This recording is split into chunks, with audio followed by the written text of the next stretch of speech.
last night we let the liquor talk. I can't remember everything we said, but we said it all. You told me that you wish I was somebody you never met. But baby, baby, something's telling me this ain't over yet. No way it was our last night. I kissed your lips, make you grip the sheets with your fingertips. Last bottle of Jack, we split a fifth. Just talking about life, going sip for sip. Yeah, you know you love to fight, and I say shit I don't mean, but I'm still gonna wake up wanting you and me. I know that last night we let the liquor talk. I can't remember everything we said, but we said it all. You told me that you wish I was somebody you never met. But baby, baby, something's telling me this ain't over yet. No way it was our last night. No way it was our last night. No way it was the last night that we break up. I see your taillights in the dust. You call your mama, I call your bluff. In the middle of the night, pull her right back up. Yeah, my friends say let her go. Your friends say what the hell, I wouldn't trade your kind of love for nothing else. Oh baby, last night we let the liquor talk. I can't remember everything we said, but we said it all. You told me that you wish I was somebody you never met. But baby, baby, something's telling me this ain't over yet. No way it was our last night. We said we'd had enough. I can't remember everything we said, but we said too much. I know you packed your shit and slammed the door right before you left. But baby, baby, something's telling me this ain't over yet. No way it was our last night. No way it was our last night. I know you said this time you really weren't coming back again. But baby, baby, something's telling me this ain't over yet. No way it was our last night. No way it was our last night.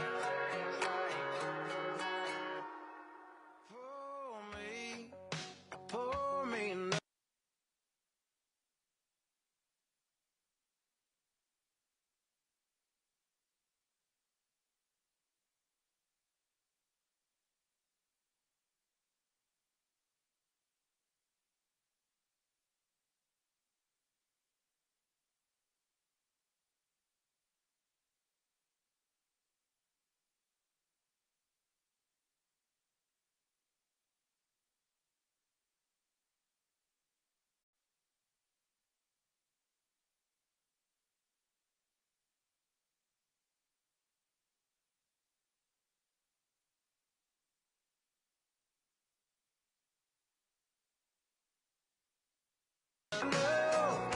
Yeah, I'ma need some whiskey glasses if I'm gonna make it through.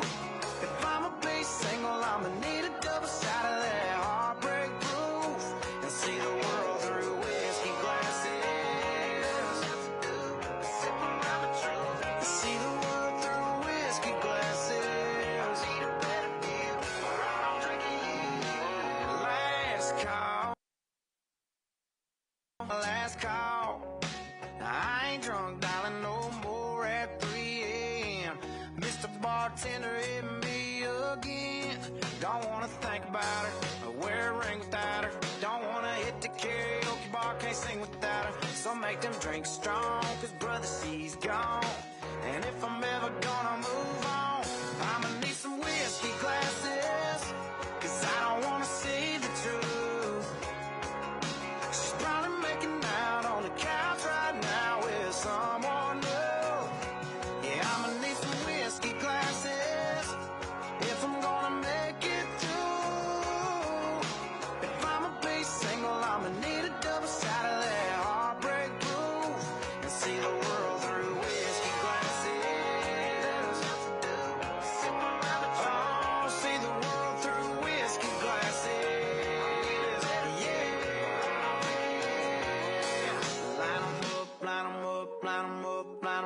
knock 'em back, knock 'em back, knock 'em back, knock 'em back. Fill 'em up, fill 'em up, fill 'em up, fill 'em up. 'Cause if she ain't ever coming back, line 'em up, line 'em up, line 'em up, line 'em up. Knock 'em back, knock 'em back, knock 'em back, knock 'em back. Fill 'em up, fill 'em up, fill 'em up, fill 'em up.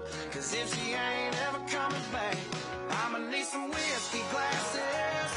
'Cause I don't wanna see the truth. She's probably making out on the couch right now with someone new. Yeah, I'ma need some whiskey glasses if I'm gonna make it through. If I'ma be single, I'ma need a double shot of that heartbreak proof and see the world through whiskey glasses. Oh, see the world through whiskey glasses.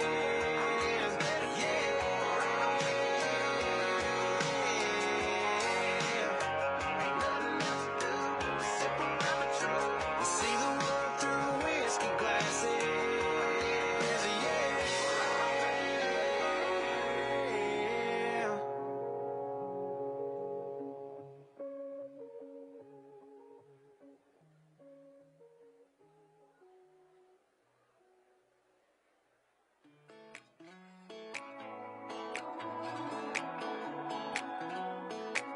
Yeah, I've been throwing down the whiskey. I ought to get my money back.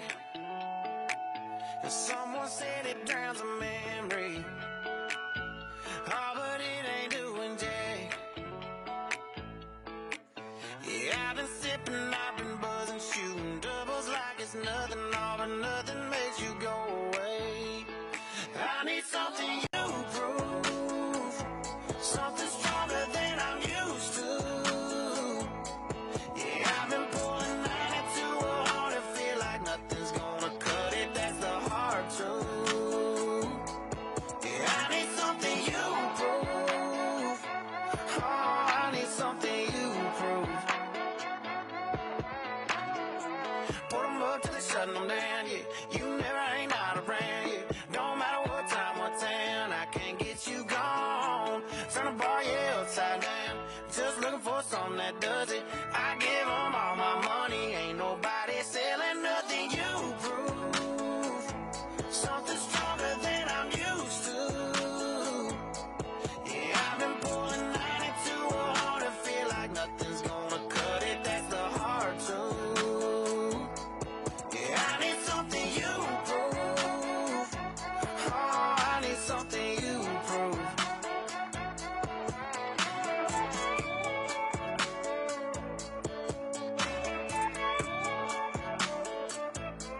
Hey, I've been mixing liquors trying to get you gone. Oh, but I must be doing something wrong. 'Cause I've been working hard to fade your memory, baby, but the only thing faded is me. I need something you prove, something stronger than I'm used to. Yeah, I've been pulling 92 hard, I feel like nothing's gonna cut it. That's the hard truth. I need something you prove. Oh, I need something you prove.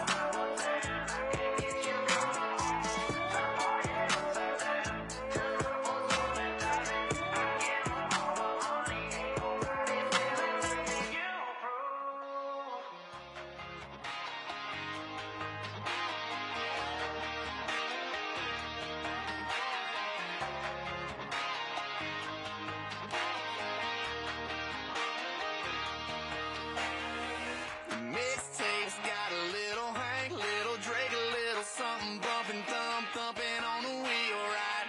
The mix in our drinks a little stronger than you think, so get a grip, take a sip of that feel right. Trucks jacked up, flat bills flip back. Yeah, you can find us where the party's at. This is how we roll. We hanging around, singing down everything on the radio. We light it up with our hands up. This is how we roll. This is how we do. We burning down the night, shooting bullets at the moon, baby. This is how we roll.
Say you're going out late, I count down till you call me.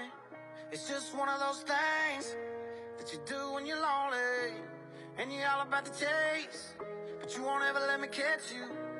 And I wish it was the same, but I know I'm gonna let you in again. And when I do, it's gonna hurt like hell, and you don't mean to. That's what I tell myself. But why you gotta be so heartless? I know you think it's harmless. You're tearing me apart, and girl, the hardest part is you're so high on attention, taking my from inches.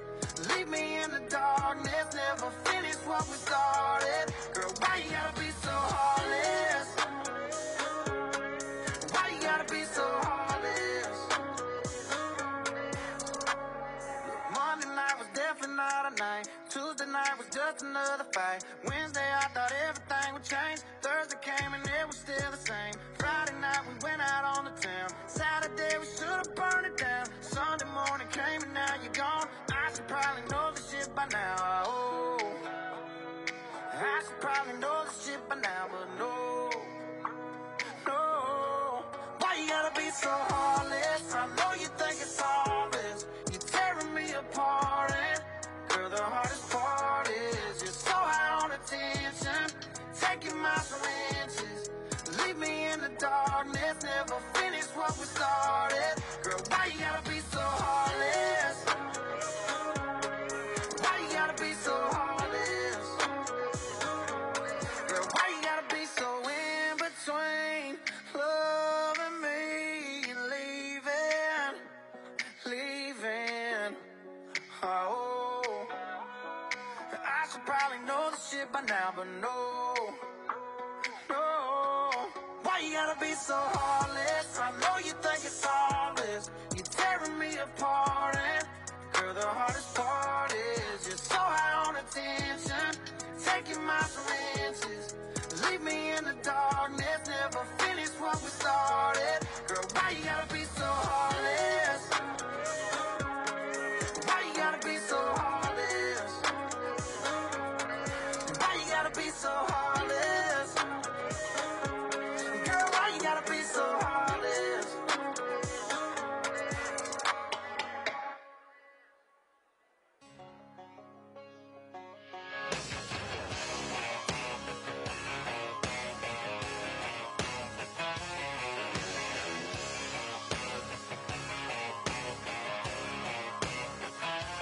I've had a large mouth pass, bust smile, and a couple beautiful girls tell me goodbye. Trucks break down, dogs run off, politicians lie, been fired by the boss. It takes one hand to count the things I can count on.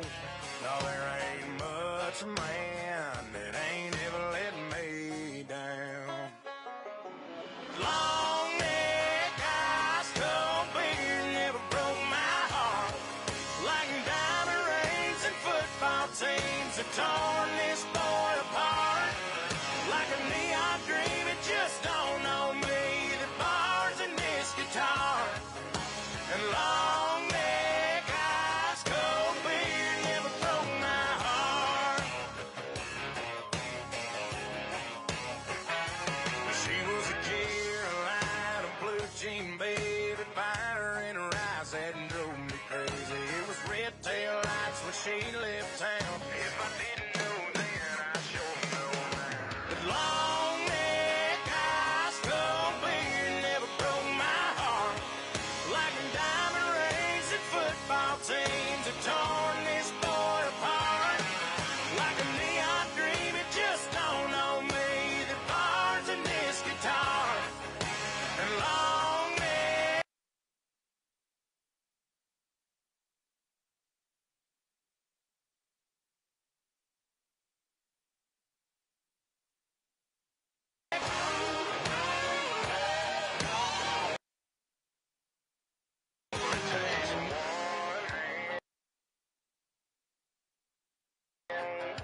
But I got one hand that's gripping down on a cold one. 'Cause long neck broke my heart. Like diamond rings and football seams have torn this boy apart. Like a neon dream, it just dawned on me that bars in this guitar and long neck ice cold beer never broke my heart. No, it never broke my heart.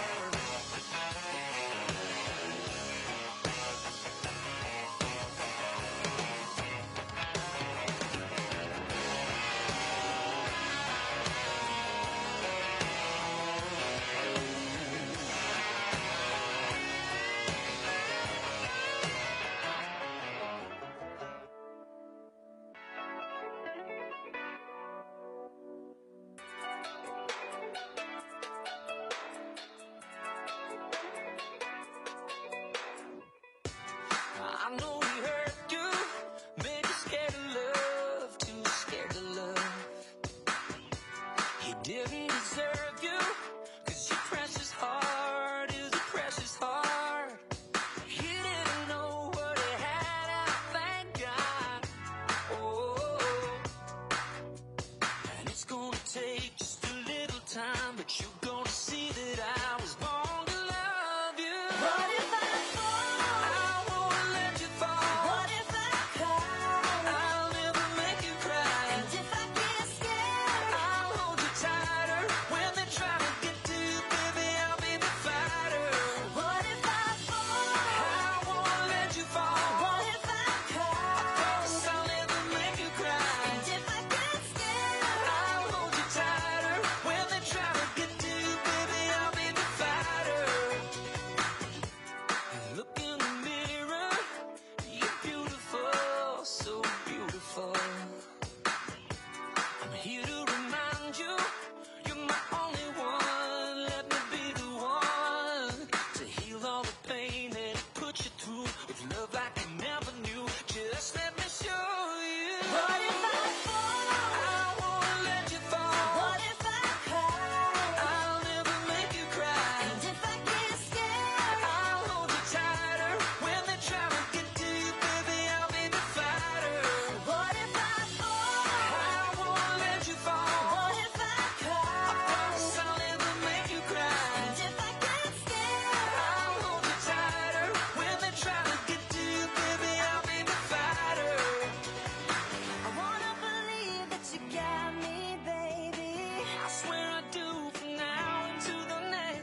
They say in heaven, love comes first. We'll make heaven our place on earth. Ooh, heaven is a place on earth.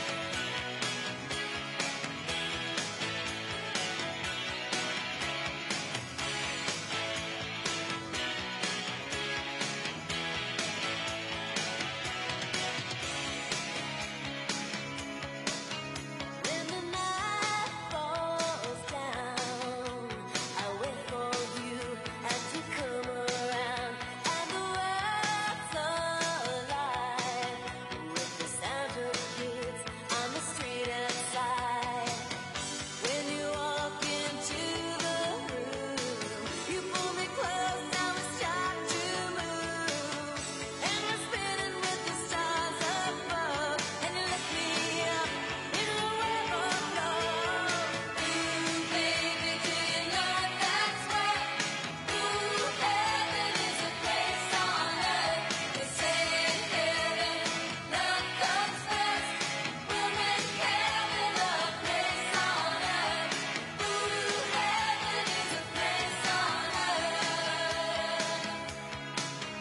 When I feel alone, I reach for you and you bring me home. When I'm lost at sea, I hear your voice and it carries me. In this world we're just beginning to understand the miracle of living. Baby, I was afraid before, but I'm not afraid anymore. Baby, do you know that's right? Ooh, heaven is a place on earth. They say in heaven, love comes first. We'll make heaven a place on earth. Ooh, heaven is a place on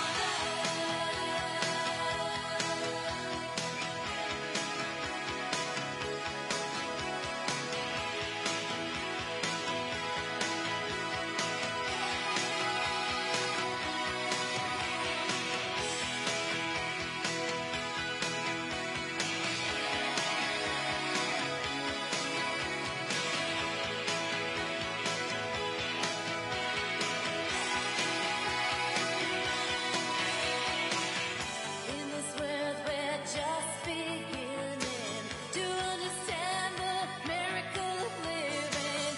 Baby, I was afraid before, but I'm not afraid anymore.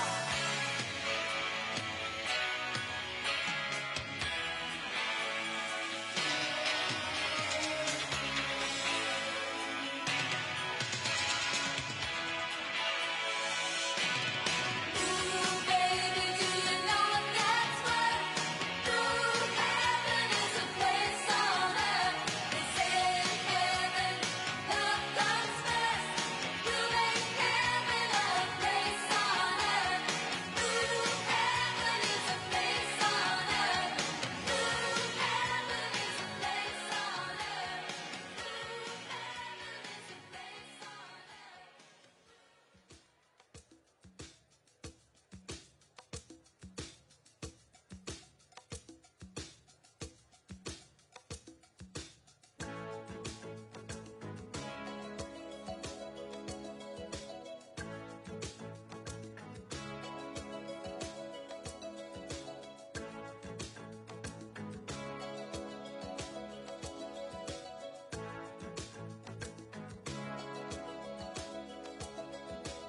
I hear the drums echoing tonight, and she hears only whispers of some quiet conversation.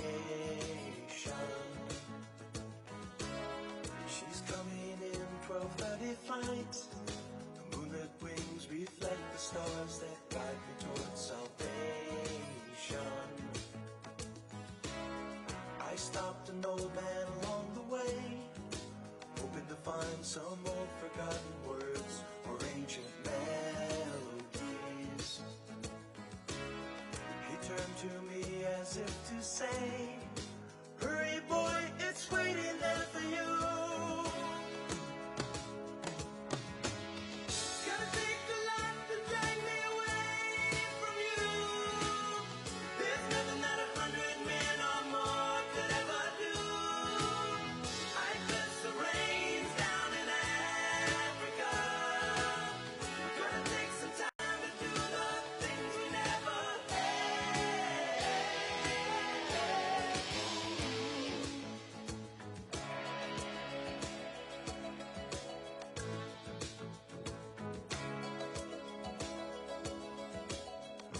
Dogs cry out in the night as they grow restless, longing for some solitary company.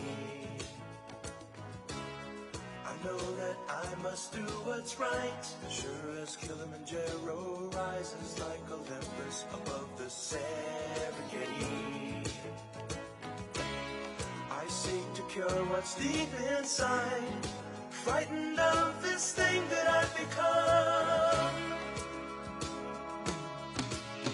Gonna take a lot to drag me away from you.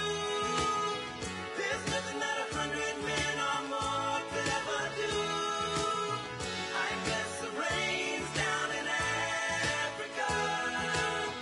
We're gonna take some time to do the things we never had.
what you do. Everybody smiles at you. Hey there, Mr. Blue. We're so pleased to be with you. Look around, see what you do. Everybody smiles at you.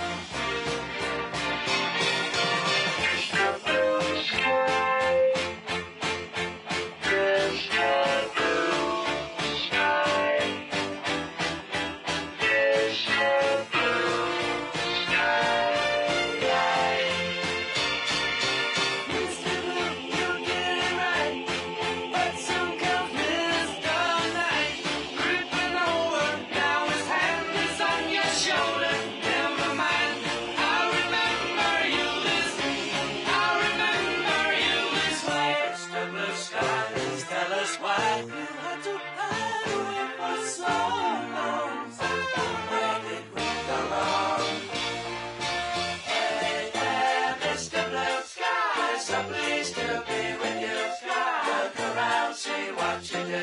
Everybody smiles at you.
Let's take our time tonight, girl.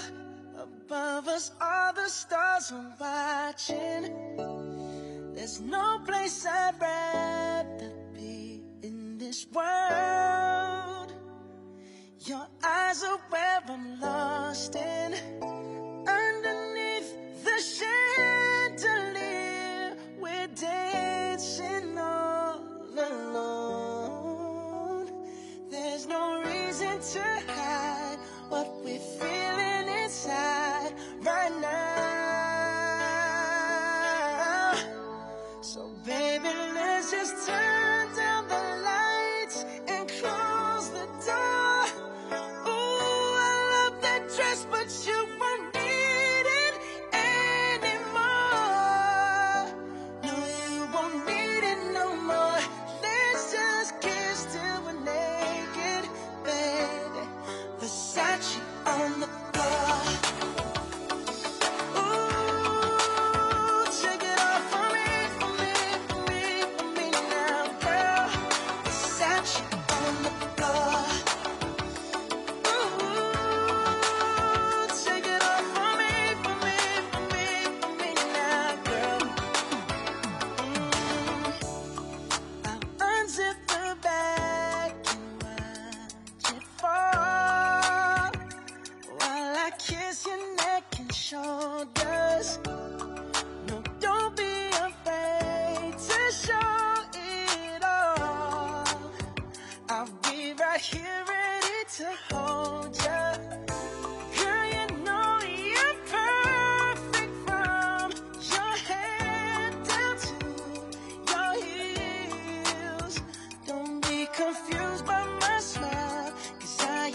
charms that I gaze on so fondly today were to suddenly leave you or fly in the night, just like fairy gifts gone in the sky.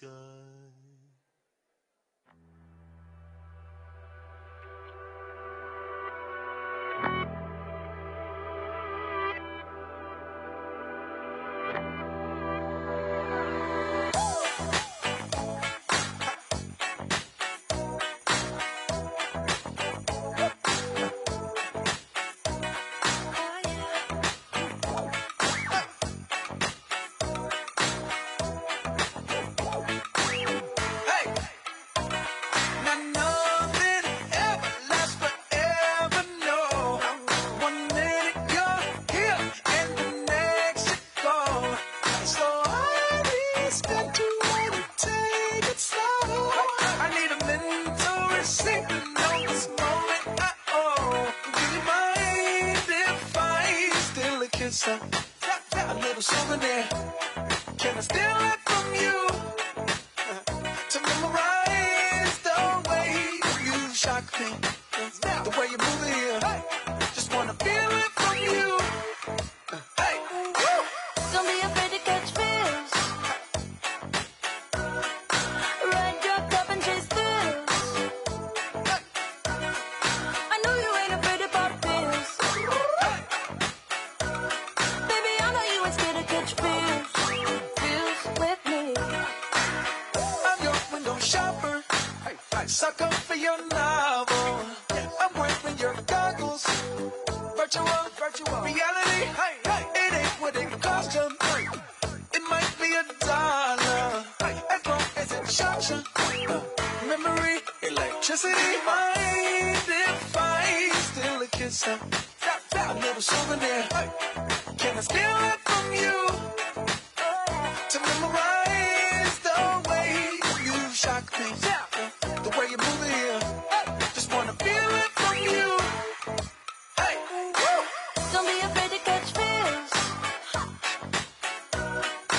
Ride your cup and chase thrills.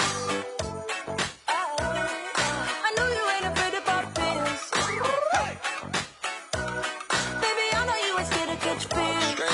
Feels with me. Goddamn, I know you love to make an entrance. Do you like getting paid or getting paid attention? You mix the wrong guys with the right intentions. In the same bed, but it still feel long distance. You're looking for a little more consistency. But when you stop looking, you gon' find what's meant to be. And honestly, I'm way too done with the hoes. I cut off all my exes for your X and O's. I feel my old flings was just preparing me. When I say I want you, say it back, parakeet. Fly your first class through the air, Airbnb. I'm the best you had, you just be comparing me to me. I'ma add this at you. If I put you on my phone and upload it, it'll get maximum views. I came through in the clutch, more than lipsticks and phones. Wore your fake cologne just to get you alone. Don't be afraid to catch feels. Don't be afraid to catch these feels. Ride your cup and chase thrills.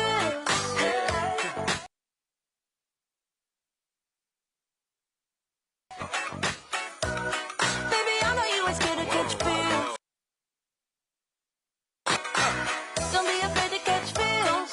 Don't be afraid. I know you ain't afraid of pop pills. Scared to catch feels.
Kate, for good stuff. When I start loving, I just can't stop. I was so mad. I was so mad. I was so mad. I was so mad. Well, grab the rope and I'll pull you in. Give you hope and be your only boyfriend, yeah, yeah.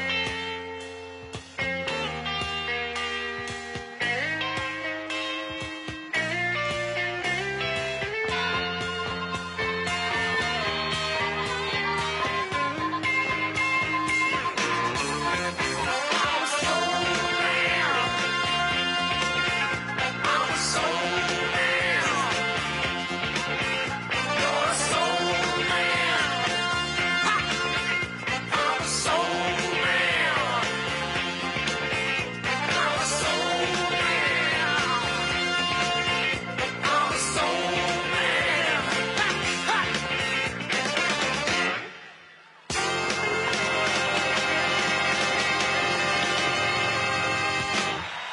Steve Cropper and Duck Garden.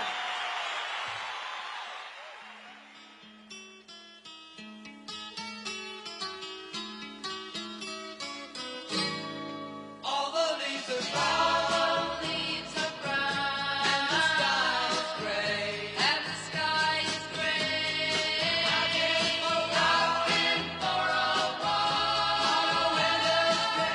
on a winter's day. I'd be safe and warm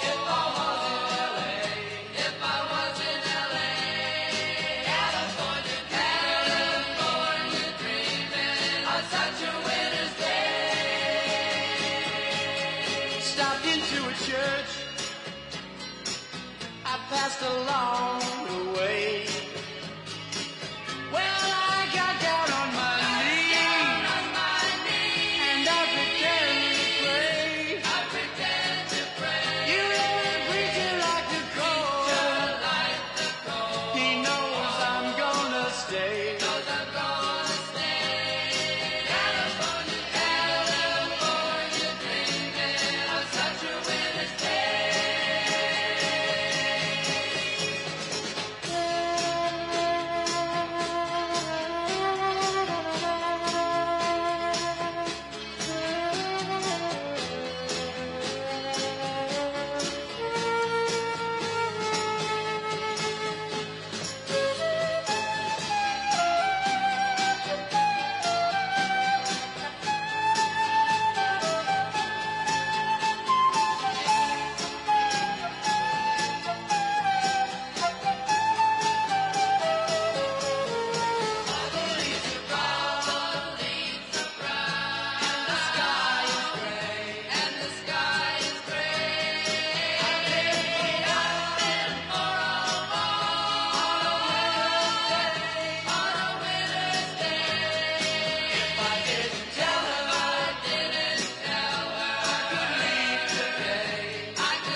when the rains came down in the hollow, playing a new game, laughing and a running, hey, hey, skipping and a jumping in the misty morning fog with our hearts a thumping, and you, my brown-eyed girl,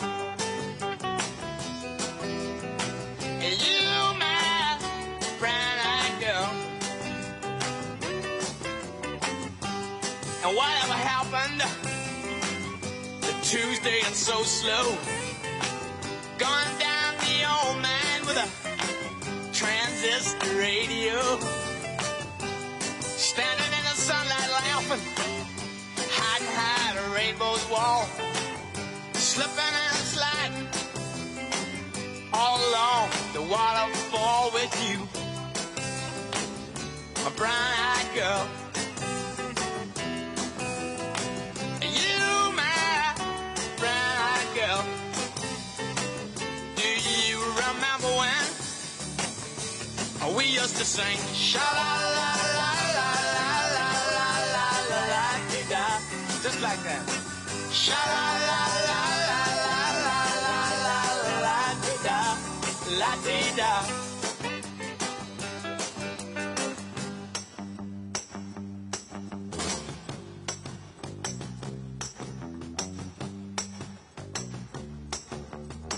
So hard to find my way. Me not working hard.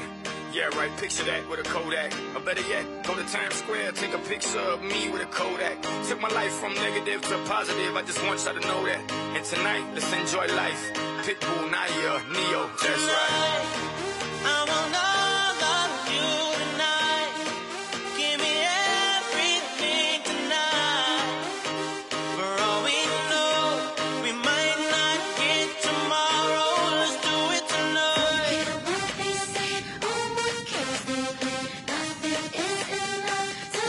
Let's do it tonight. Grab somebody sexy, tell them, hey, give me everything tonight. Give me everything tonight. Give me everything tonight.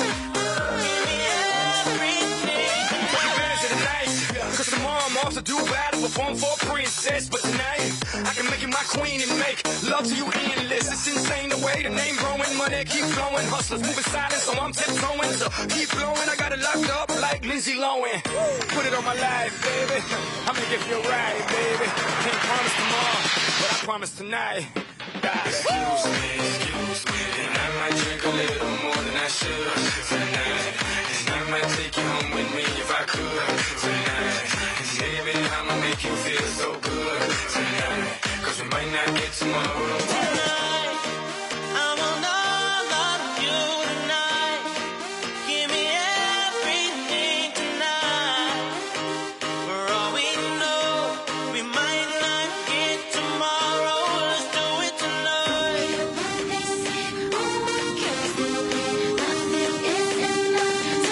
Let's do it tonight.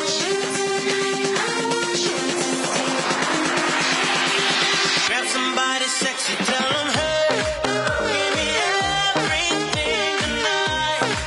Give me everything tonight. Give me everything tonight. Give me everything. Reach for the stars, and if you don't grab it, release up on top of the world. Think about it, cause if you slip, I'm gonna fall on top of your girl. What I'm involved with is deeper than the Masons, baby, baby, and it ain't no secret. My family's from Cuba, but I'm an American idol, getting money like secrets. Put it on my life, baby, I'll make it feel right, baby. Can't promise tomorrow, but I promise tonight, darling. Excuse me, and I might drink a little more than I should tonight. And I might take you home with me if I could tonight. And baby, I'ma make you feel so good tonight. Cause we might not get tomorrow. Tonight, I will not love you tonight. Give me everything tonight. For all we know, we might not get tomorrow. Let's do it tonight. Let's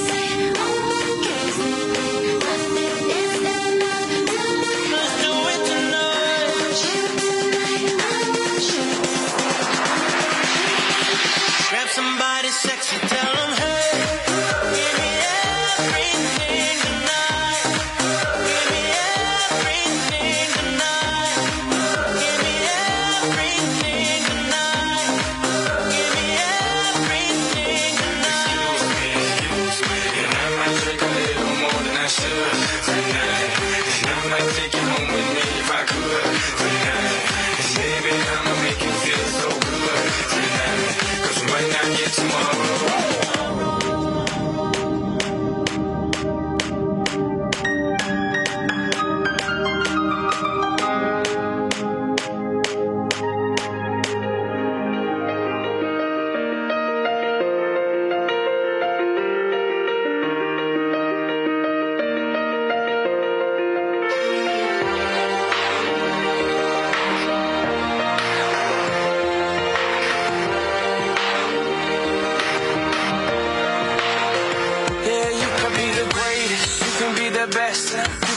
King Kong banging on your chest. You could beat the world, you could beat the war. You could talk the guy, go banging on his door. You can throw your hands up, you can beat the clock. Yeah. You can move a mountain, you can break rocks. You could be a master, don't wait for luck. Dedicate yourself and you go find yourself. Standing in the Hall of Fame, Yeah, and the world's gonna know your name. yeah, 'Cause you burn with the God's flame, yeah, and the world's gonna know your name. yeah. And you'll be on the walls of the Hall of Fame. You can go the distance, you can run the mile. You can walk straight through hell with a smile. You could be the hero, you could get the gold. Breaking all the records they thought never could be broke. Yeah, do it for your people, do it for your pride. Are you ever gonna know if you never even try? Do it for your country, do it for your name. 'Cause there's gonna be a day when you're Standing in the Hall of Fame, and the world's gonna know your name. 'Cause you burn with the God's flame, and the world's gonna know your name. And you'll be on the walls of the Hall of Fame. Be a champion, be a champion, be a champion, be a champion. The walls of the Hall of Fame. Be students, be teachers, be politicians, be preachers. Be believers, be leaders, be astronauts, be champions, be truth seekers. Be students, be teachers, be politicians, be preachers, yeah. Be believers, be leaders, be astronauts, be champions. Standing in the Hall of Fame, and the world's gonna know your name. 'Cause you burn with the God's flame, and the world's gonna know your name. And you'll be on the walls of the Hall of Fame. Be a trainer, you can be the best. You can be the King Kong hanging on your chest. You could be a hero, you could beat the war. You could talk your child, go banging on his door. You can throw your hands up, you can beat the clock. You can move a mountain, you can break rocks. You could be a master, don't wait for luck. Dedicate yourself and you go find yourself.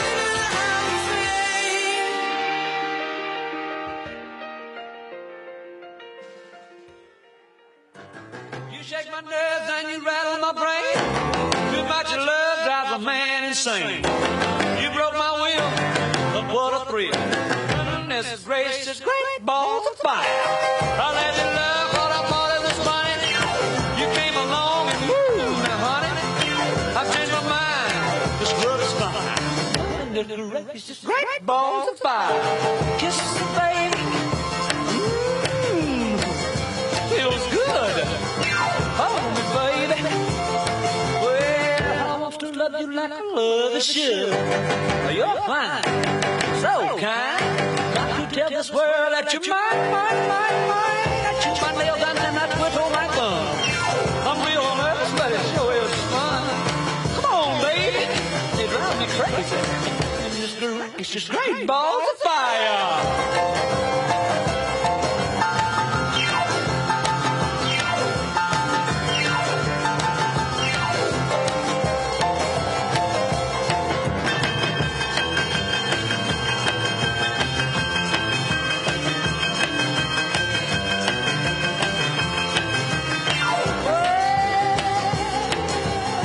Kisses me, baby.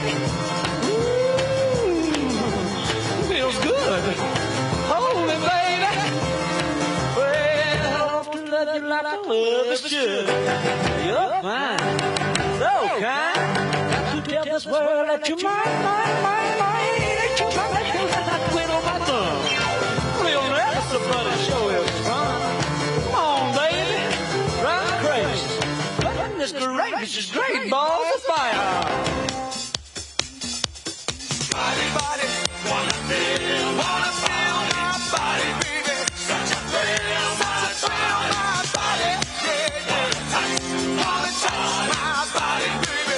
It's too much, not too much, my body, yeah. Check it out, my body, baby. Touch my body, yeah. Talking about my body, well.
midnight hour is close at hand. Creatures crawl in search of blood to terrorize y'all's neighborhood. And whosoever shall be found without the soul for getting down must stand and face the hounds of hell and rot inside a corpse's shell. I'm gonna bring it tonight.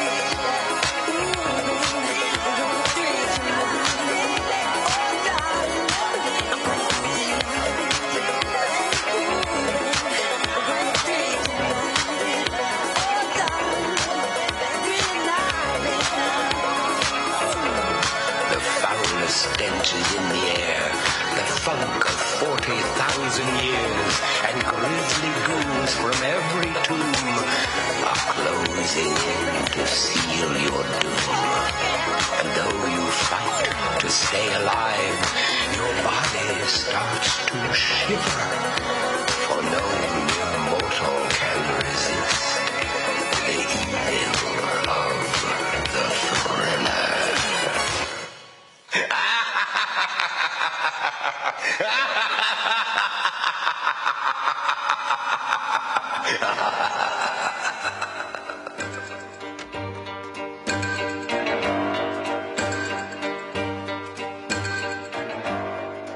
You don't own me. I'm not just one of your many toys. You don't own me. Don't say I can't go with other boys. And don't tell me what to do. Don't tell me what to say. And please, when I go out with you, don't put me on display, 'cause you don't own me. Don't try to change me in any way. You don't own me. Don't tie me down, 'cause I'd never stay. I don't tell you what to say. I don't tell you what to do. So just let me be myself. That's all I ask of you. I'm young and I love to be young. I'm free and I love to be free. To live my life the way I want. To say and do whatever I please.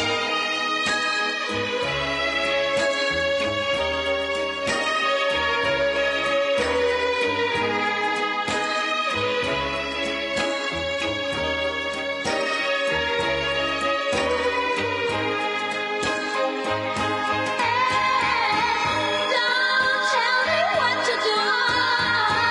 Don't tell me what to say. And please, when I go out with you, don't put me on display. I don't tell you what to say. Don't tell you what to do. So just let me be myself. That's all I ask of you. I'm young and I love to be young. I'm free.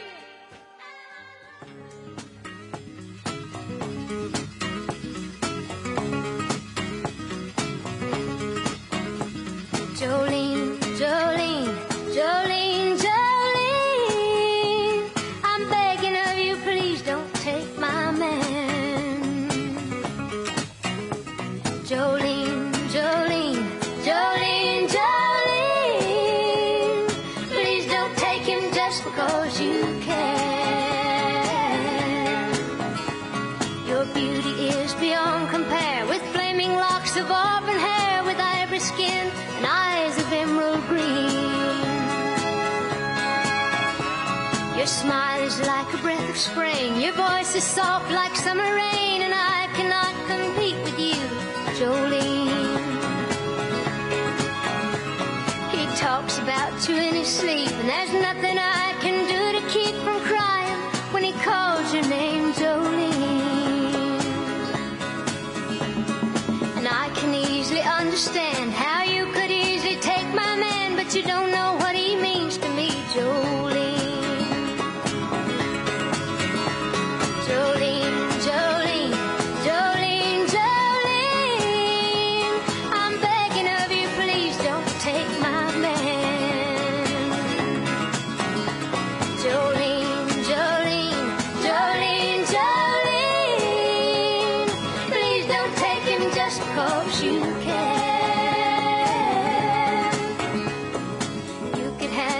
choice of men that I could never love again. He's the only one for me, Jolene.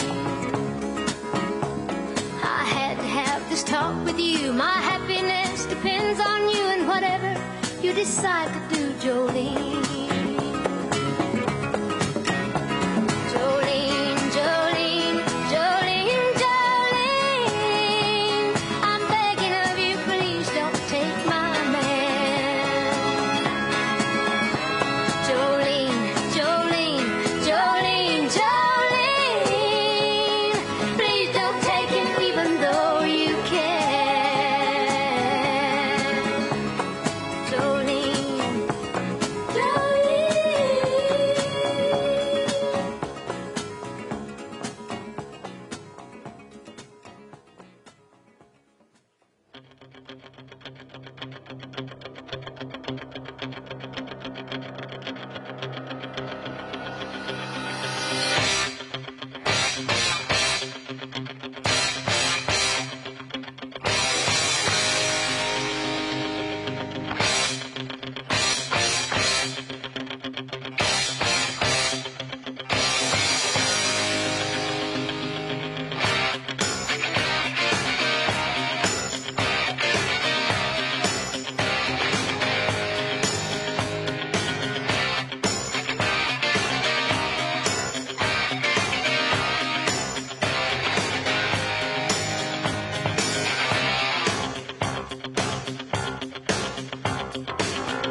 Rising up, back on the street. Did my time, took my chances.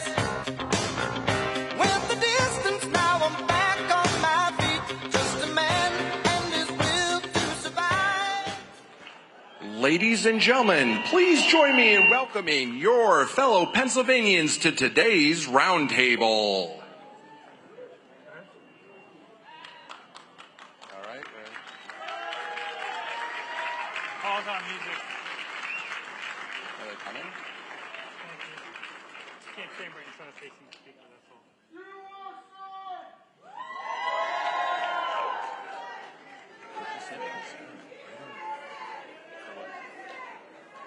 Why did I announce? They told me announce.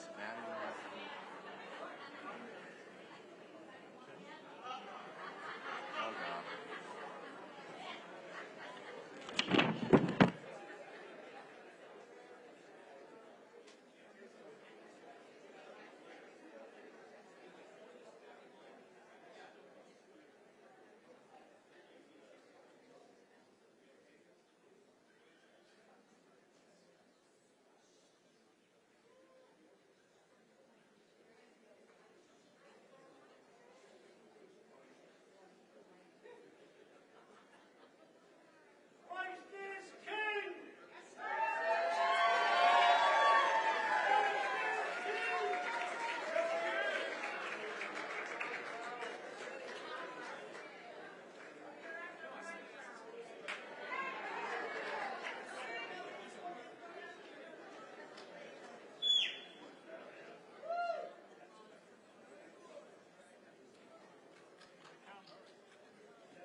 Let's try that again. Ladies and gentlemen, please join me in welcoming your fellow Pennsylvanians to today's roundtable.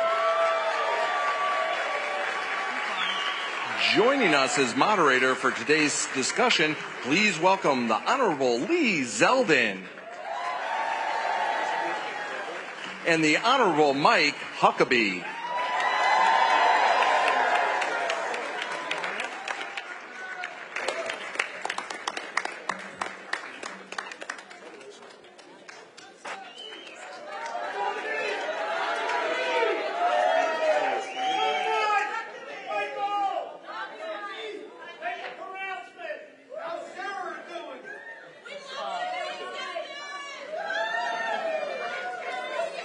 Ladies and gentlemen, please welcome the next President of the United States, President Donald J. Trump. And I'm proud to be an American, where at least I know I'm free. And I won't forget the men who died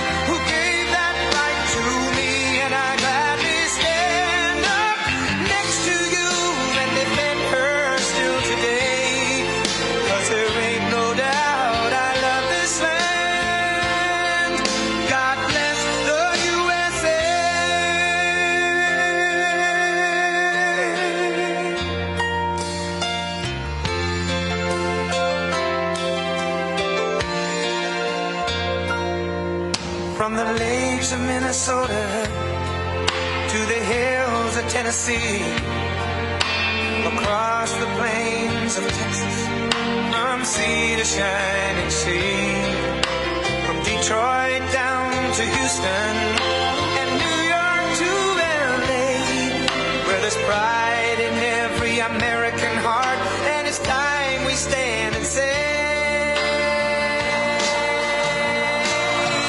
that I'm proud to be an American, where at least I know I'm free, and I won't forget the men who died.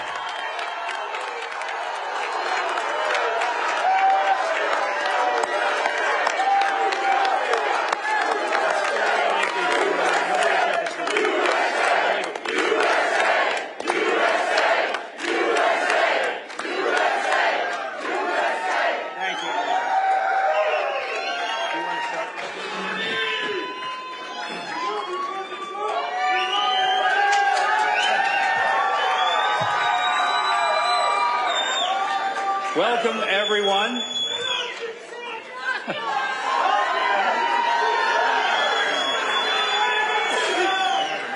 Well, it's too bad there's no in this crowd. We want to welcome everyone to this very special forum. Let me begin. There we go. Let me begin by just expressing that whoever came up with this entire event, they flunked geometry. This was told to be a round table discussion. There is nothing round about this table. It is a U shape for whoever designed it. But we're going to have a great time this afternoon as we talk about issues that really affect all of us. And I think that most Americans are beginning to fully understand that there are two kinds of people who get elected to public office. There are the people who get elected because they really want the people of the country to serve them.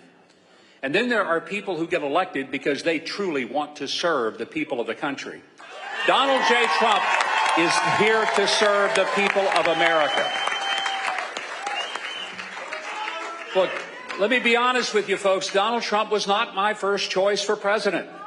I was my first choice for president. Would have been a good choice. But I was one of those 16 people that he obliterated on the stage back in 2016. But I'm going to tell you this. The moment I got out, there was never a doubt as to who I was going to support. And for 8 years, this has been my president, and I know you want him to continue to be your president. Great man. No one who has ever been president has had the courage to face down the extraordinary giants of opposition that he's had to deal with. And I'm convinced that next Tuesday, when he wins and becomes not only the 45th, but the 47th president of the United States, this is going to be a time that we can celebrate of once again having a president that listens to the people rather than demands that the people just listen to him. And he serves us and works for us. A bottom-up government rather than a top-down government, and we're long overdue for it. That is for sure. Well, this afternoon, what a privilege to be here with 7 distinguished people from Southeast Pennsylvania, and also Congressman Lee Zeldin, the distinguished former congressman from New York, who is one of the smartest and most articulate people that we have in our political system today. But we're going to get started with this opportunity to just discuss some issues with some of these folks who live right here in your area. And I'm going to start with Donald Clark, who is right down here to my left. I don't think that's his political position to my left, although I don't think you could possibly be to my right, Donald. Not possible. He's a retired police lieutenant. He served 32 years with Upper Darby Township. He is going to be one of our panelists. And all of these folks are going to be talking. But before we get to the panelists, I know the person you came to hear was neither Donald Clark or me. It is our next president, ladies and gentlemen, President Donald J. Trump.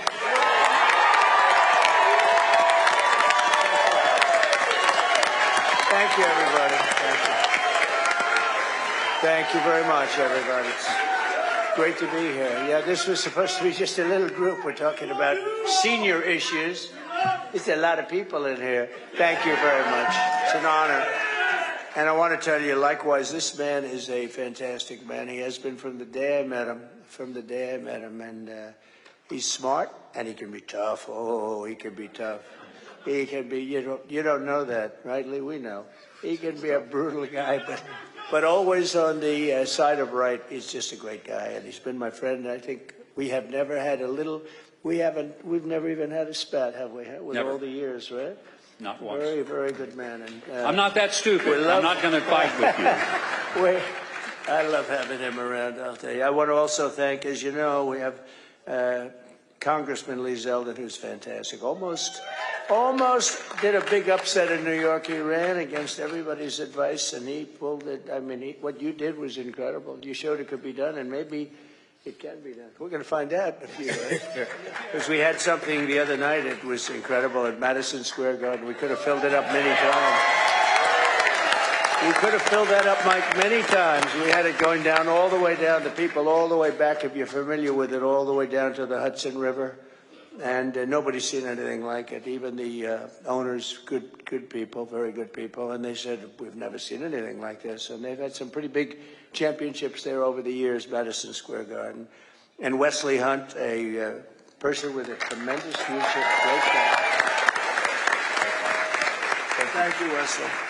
And this is an election that's really a choice between whether or not we'll have 4 more years of total failure. This has been the worst 4 years I've ever seen. Gross incompetence, but total failure, disaster under Kamala Harris. Nobody knows I say all the time, if you say Harris, nobody knows who the heck we're talking about, right? Harris. And this is what we have, or whether we'll begin the 4 greatest years in the history of our country. And we're starting a little bit from behind because we've been set back badly in every single way with inflation. I mean, the costs are way too high. And inflation's still higher than it's supposed to be with all that they've done to try and get it down. But they use the number, Mike, 20%, but it's probably 40 or 50% if you really look. Look, interest rates with us were 2%, and now they're 10%, and you can't get the money. They don't include interest rates. That's a big deal if you're buying a house or anything else. And so many other things they don't include, just like they don't include in their crime statistics the places that have the worst crime. We had that during the debate where David Muir of ABC said, no, I said, crime is through the roof. He said, no, sir, it's down, crime is down. The next day they release it. I said, it's up 45%. And it's up. We have tremendous migrant crime. If you look at just that, it's been a disaster, a very dangerous crime. It's terrible what's happened at our border, what they've done to our country. At the border, Mike, I think it's interesting to say because every poll has inflation and the economy is the number one thing, and third is the border. I don't think it's that. I think inflation's horrible. It's destroying people. It's a country buster. But I don't think it's inflation. I don't think it's the economy. I think the number one thing is the border, that millions of people are being sent into our country. It was announced last week, you saw that, by the Border Patrol, which, by the way, endorsed me. They endorsed me so nicely. They've endorsed me every year, even though they're not supposed to. I think they're not supposed to, and they said we have to do what we have to do. But we had the best border ever in the history of our country, and now we have the worst border in the history of the world. This is the worst border. There's never been a border like this. They have open border. Anybody can come in. When I heard they were going to do that, we built 571 miles of wall. We had another 200 miles, far more than I said I was going to build. We had another 200 miles that was going to could have been put up in 3 weeks. It was all there, laying there, waiting to be lifted. Could have been put up in 3 to 4 weeks. And they said, we don't want to do it. And I said, wow, that's strange. If they don't want to do it, that means they must really want open borders. But I can't imagine wanting open borders. Who would want open borders? But they want open borders. Who would want men playing in women's sports? They want it. Who would want transgender operations for almost everybody in the world? They want them.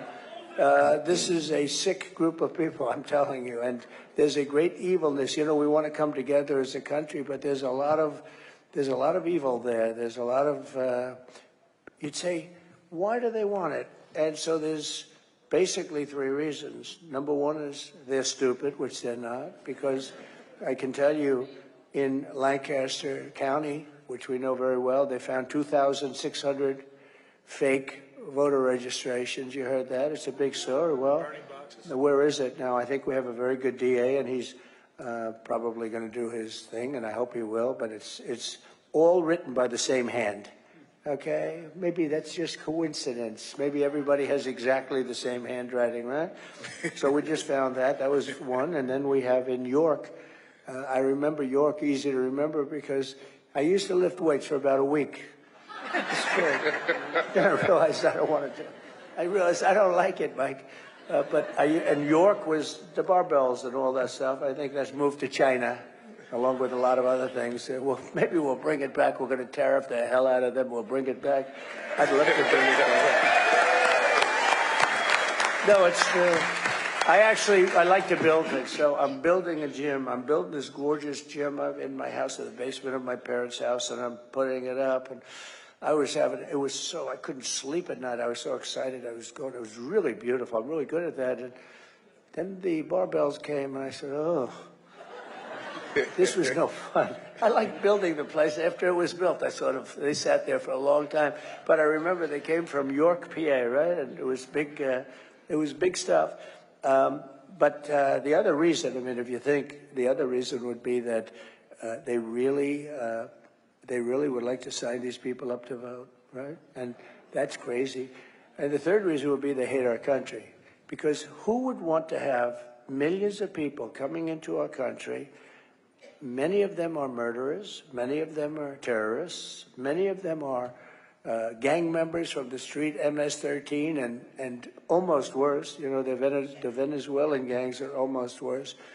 And these countries are taking their prisons and they're taking their prison population, putting them in buses and bringing them to our border. Venezuela's got half their prison population has been brought to the United States of America and dumped like we're a garbage can for their people. And these are rough prisoners. These are really rough people. These are not people that you want to say, oh, gee, let's have dinner tomorrow night. These people are tough and mean, and they're coming into our country by the hundreds of thousands. And we have over 21 million people in 3.5 years. If they ever got possession, and you know, we have a real problem. We have to take these criminals out of this country. We have to deport these criminals, and we're going to do it. And we're going to do it. And I know this is very much a senior oriented little meeting, but Mike and I were talking. I think this is the biggest senior issue. This is the biggest issue we have. They're destroying our country. They're ruining our country. You're not going to be able to walk outside anymore. And they're depositing them. So they were saying, Kamala was saying yesterday, no, I really think walls are fine. Well, for her whole life, walls are, forget it. And the only two things, remember, that work without obsolescence are walls and wheels, right? And walls work. And they worked with us, and they worked brilliantly with us. And she was against the wall. She voted against it. She sued us to try and have it taken down as we were building it. It was very hard to get approval. And what I did is I just said, you know, this is crazy, because I rebuilt the entire military, the entire U.S. military. They shouldn't have given a lot of it to Afghanistan. They gave a big chunk to Afghanistan in the most embarrassing moment. But we rebuilt the entire military. We're going to do it a little bit again because they've given a lot of it away. We defeated ISIS. We did all of these things. We got you the largest tax cut in the history of our country, larger even than Ronald Reagan's tax cut, the largest regulation cuts. We had the best economy in the history of our country. We did so many things. And what we want to do is we want to make it's safe for everybody, for seniors. This is a big senior issue, but for seniors and all. These are people these are high-end criminals. They have 629,000, all released by everyone. These numbers were given to us by Border Patrol. They never did it before either. They never talked about specifically. They'd say a lot of people coming in, but they were given to us by Border Patrol. Hundreds of thousands of high-end criminals are released. And she's the border czar. She was put there by Sleepy Joe Biden. And then he went back to sleep. He said, oh, now it's in good shape.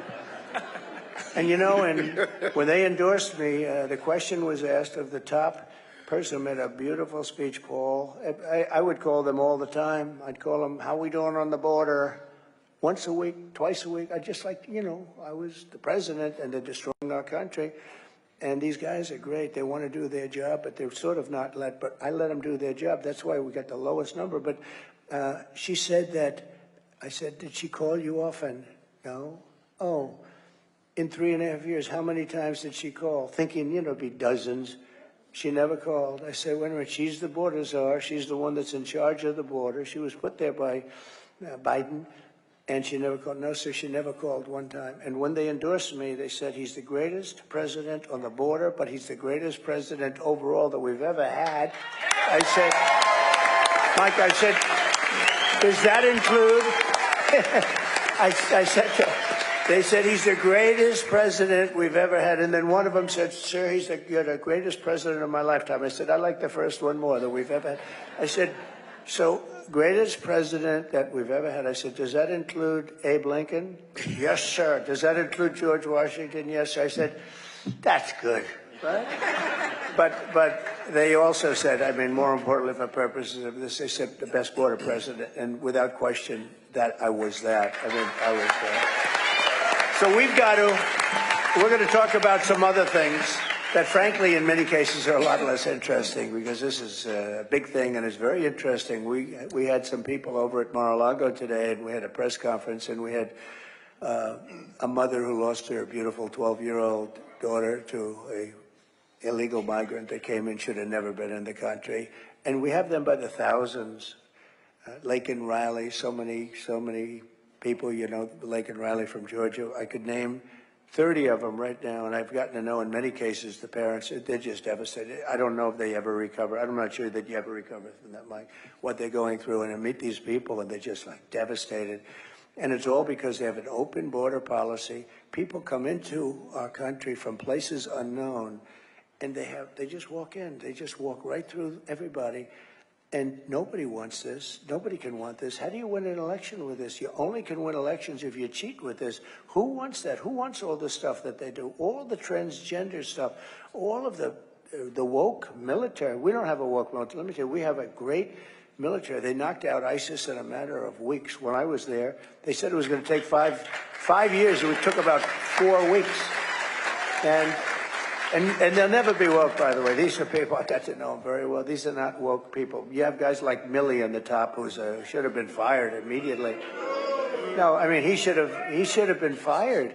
Whoever was involved with Afghanistan in that horrible period of time, that horrible day, but it was a little more than a day, where we lost 13 great soldiers. They never talk about the ones that lost the arms, the legs, the face was obliterated. They never talk about them. They act like, oh, this is fine.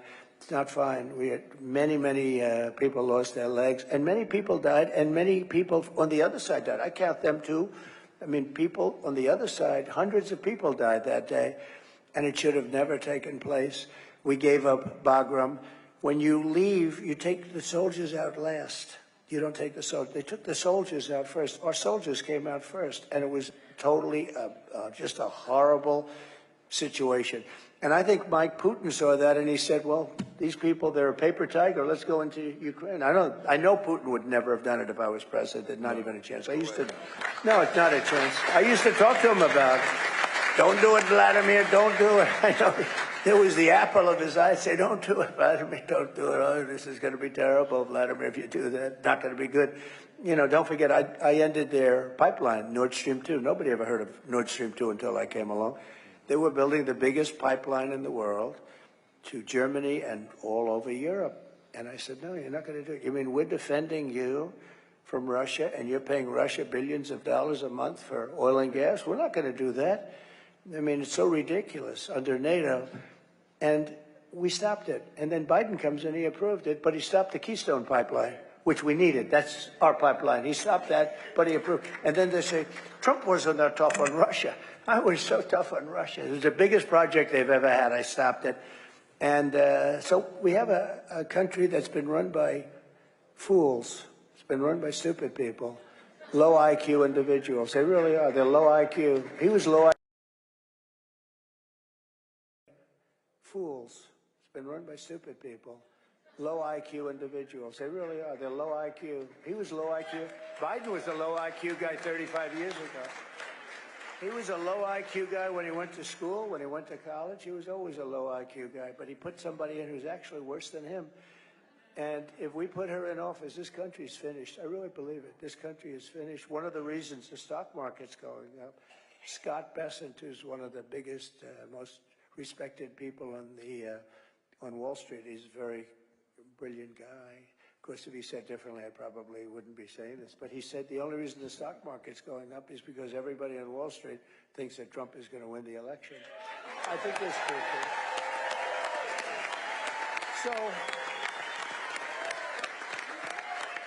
So we have to keep you safe. In addition, from a medical standpoint, Mike, we have to keep them safe physically from these people that are coming in. And we're going to do I don't like doing this, but we're going to do the largest deportation in the history of our country. We're going to get all of these criminals out.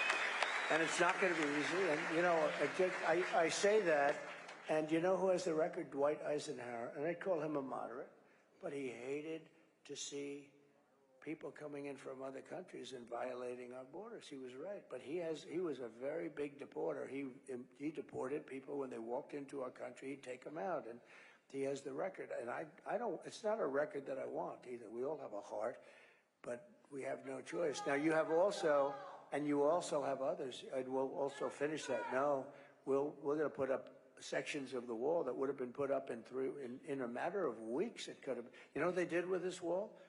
Much of it they sold for 5 cents on the dollar for scrap metal. And we're going to have to buy it again, but we're not going to pay 5 cents. We're going to pay a lot. It was a very expensive. This was a wall designed specifically for it. In fact, I often talk about it. I never liked the panel on top. You know what it was called? An anti-climb panel. It looked beautiful when you had but when you put the panel on top, it didn't look as good. And I said, why do you do that? They said, it's anti-climb. I said, I don't believe it is. And we actually had mountain climbers and drug climbers. We got a couple of them. It's unbelievable. They can carry a 100-pound sack on their back. But they can go up that thing. You and I could never do that, I think. You and I could. No, they go up it like it's nothing. And actually, the anti-climb panel worked. So I said, good. So it was built specifically out of steel, concrete, and rebar. And hardened steel, very hardened to concrete. So we built so many miles of it, and it worked. And we had the best. And by the way, Mexico did pay. They paid a big price. They weren't able to pay for the wall, but they gave us tens of thousands of soldiers. I said to the president, you're letting these people into our country. You have to give us soldiers to protect us while we're building the wall. I can't do that. I can't do that. I said, if you can't do that, then I'm going to put tariffs on every product that you make, and we're going to charge you 25% back. And he said to me, like I said, I'd love to do that.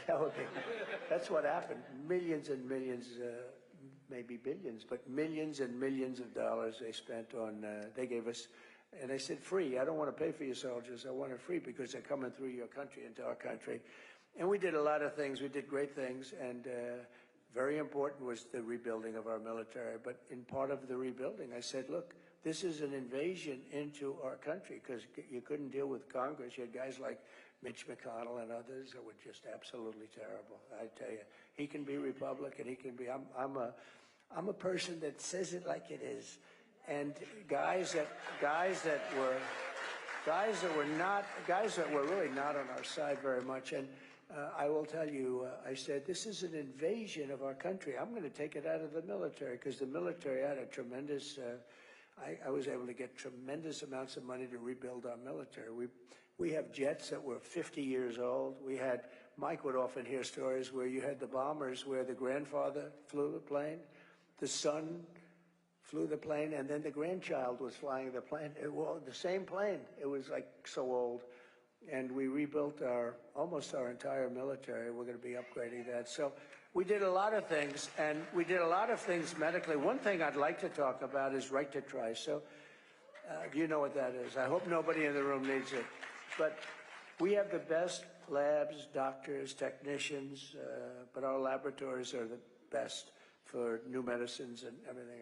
They're really amazing. And but you can't get it approved. I mean, and rightfully, you can't get it by the FDA. They can't stand me, by the way. I used to push them. I got it down from 12 years to 5 years, but they need certain times. I mean, they do need. I want everything to be rushed, but you can't necessarily do that.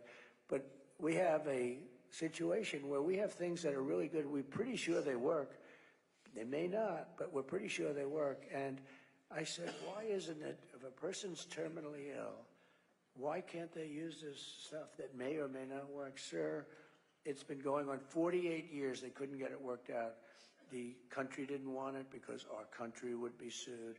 The insurance companies definitely didn't want it. The labs didn't want it because they didn't want a terminally ill person to be using, you know, something that's going to be like show badly, where they have to put it down. They have to do their lists, and they didn't want to be, they call it a list. They didn't want to be on the list. Somebody's terminally ill and dies and using the medicine, and I understand that. So I got everybody in a room, every one of the doctors, the labs, the insurance companies, and even the country representatives, the Justice Department. They all came in because they couldn't get it done. I said, here's what we do. Somebody can use it. And you know, these people were going all over the world. They were going to Asia, they were going to Europe. If they had money, and they would get scammed many times, but they go all over the world. We couldn't do it here. And most of them, they had no money, and they'd go home and they'd die. I'd say, look, if somebody's terminally ill, I want to give them a shot at life. It's a great feeling, at least. At least they can say, well, you know, I've got something, and maybe it'll work, and maybe it won't. But what, you know, the expression, what the hell do we have to lose? Somebody's terminally ill. Why? They were saying, we'll be sued. I said, you're not going to be sued. So we worked out, and it didn't take that long. After 48 years, within a period of about a month, and then I got it approved by Congress, believe it or not, we could get things done. But think of this, we got it approved, and everybody agreed, anybody that signed that document, you wouldn't sue anybody. If something happened to your family, the family would sign, the person would sign. No liability for anybody, and you have the right to try. We have saved thousands and thousands of people, and it's very interesting. Some of the biggest proponents of it now are the people that fought it the hardest to get it, like the laboratories, the medical companies, because it actually showed that it worked. People are terminally ill, and in many cases they came back, they had absolutely no problems, they have no disease, they have no anything. It's called Right to Try. We did that. Nobody thought we could get it approved. We got it approved. They signed a waiver of liability, and which in business you sort of do. But I got everybody into a room. I said, we got to do this.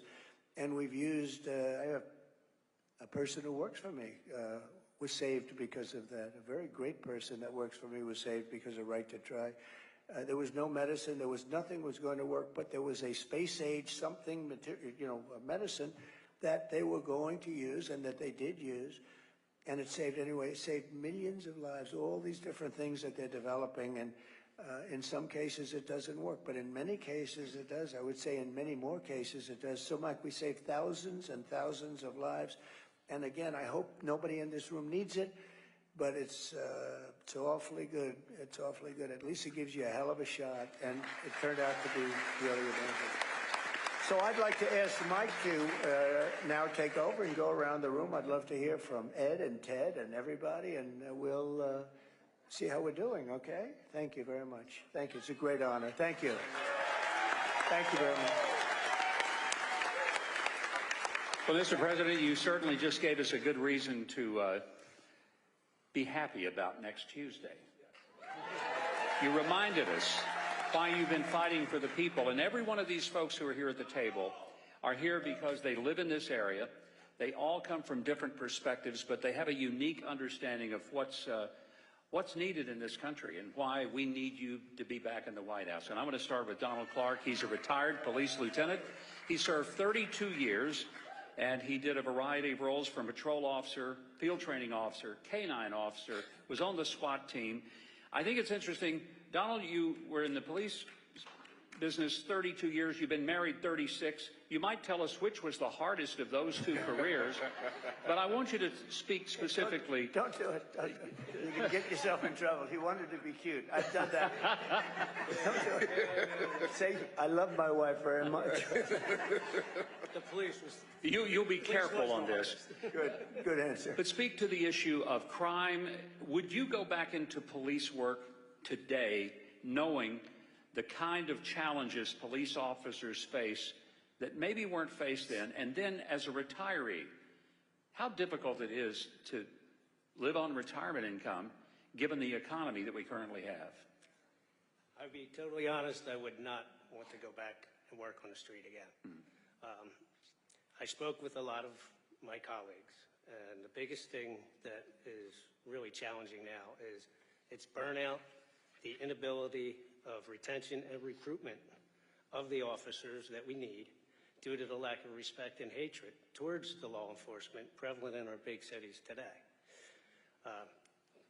Coupled with that is the lack of support from administration, budget cuts, and the lenient and soft on crime policies of the district attorney's office in those cities.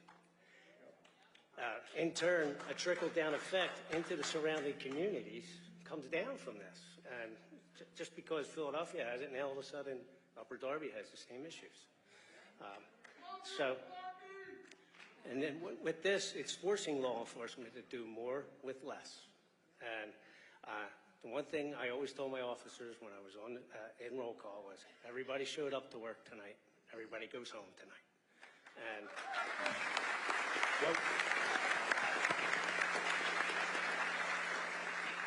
what we need is to be back to law and order. Yep. Right. Thank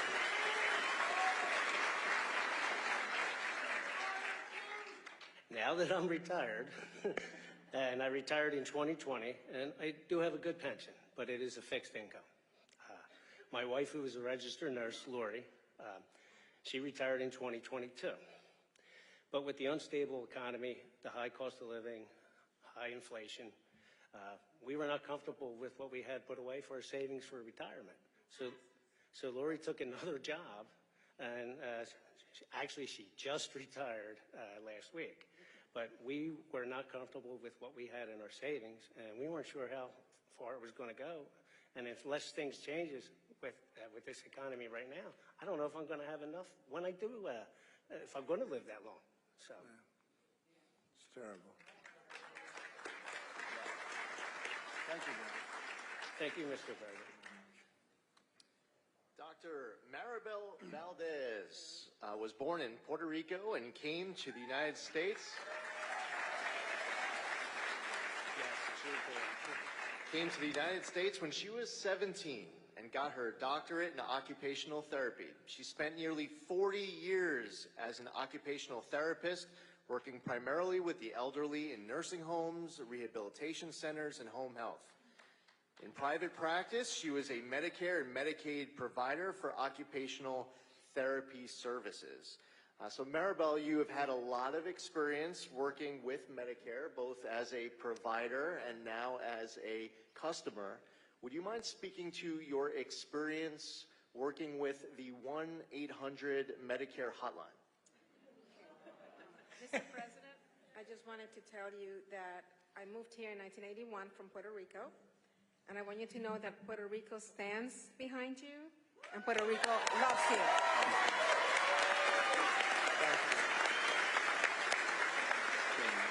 Well, we love it. I know it very well, and we helped you through a lot of bad storms, I'll tell you. We had some really bad ones. You remember you were there when I brought the hospital ship against everyone's advice, and we got it in there and took care of a lot of people. But I think no president's done more for Puerto Rico than I have. So thank you. That's really nice of you to say. Appreciate it. Thank you, Mary. My experience with the 1-800 Medicare line has actually been very positive. As a customer, I was pleasantly surprised. The wait time is really no longer than about 10 minutes. The automated system tells you how long you're going to wait, and if you do not want to wait, they will call you back. You could leave your message and they will call you back, and they call you back promptly. It also tells you when the height of calls is at. So you want to call on a different day when they don't have that many calls, you could call on that day. The information has always been very helpful. It has been my experience. They share a lot of resources with me. They take their time. They even go through the website and say, let's go to Medicare.gov and let me show you which page you could find this information. If I'm not by my computer, they will email me the publication or the policy for me to look at later. So I have had a really good experience. And right now, especially, is open enrollment from October 15th to December 31st.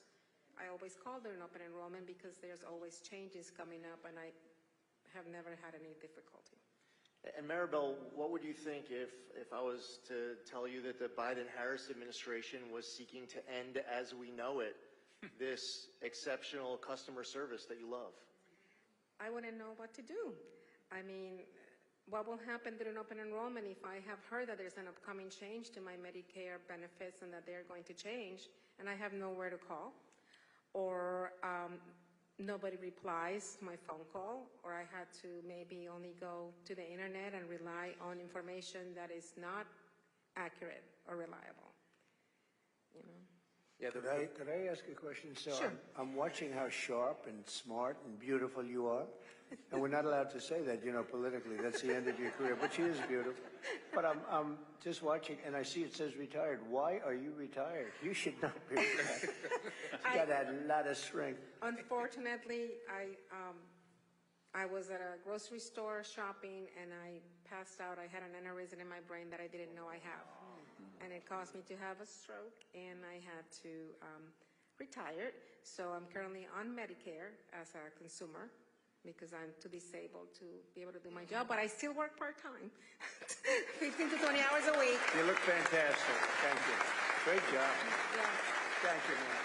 You're welcome. Mr. President, as you know, the Biden-Harris administration's forced unionization of this critical hotline is going to hurt seniors to reward their big union bosses. If it's okay, Mr. President, we wanted to ask you, when you're back in the White House, will you be able to talk about your plans to put seniors ahead of these special interests to make sure that we protect 1-800-Medicare?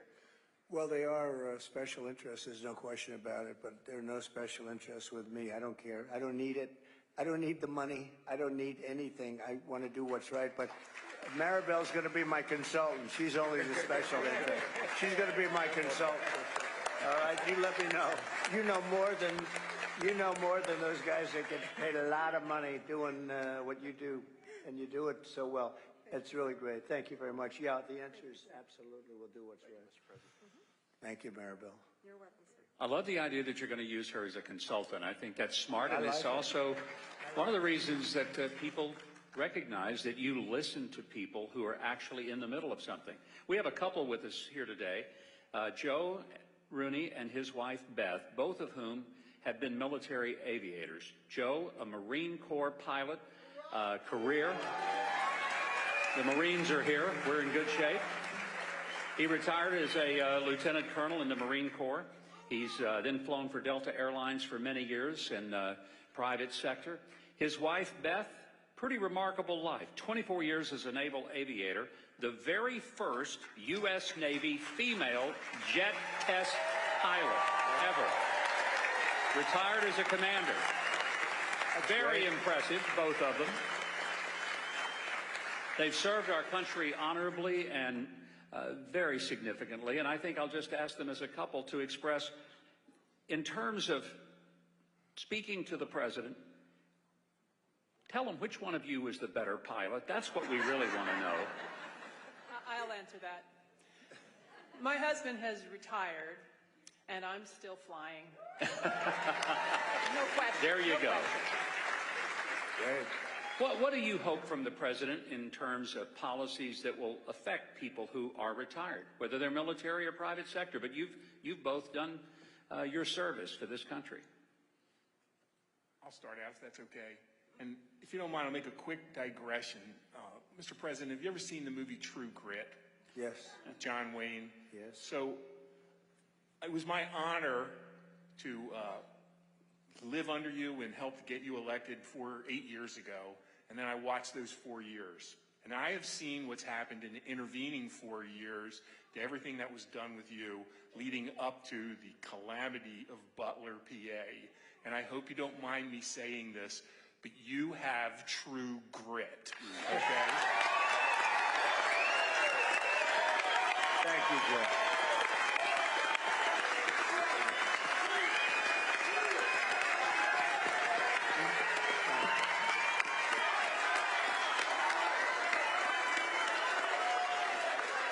Thank you, Joe.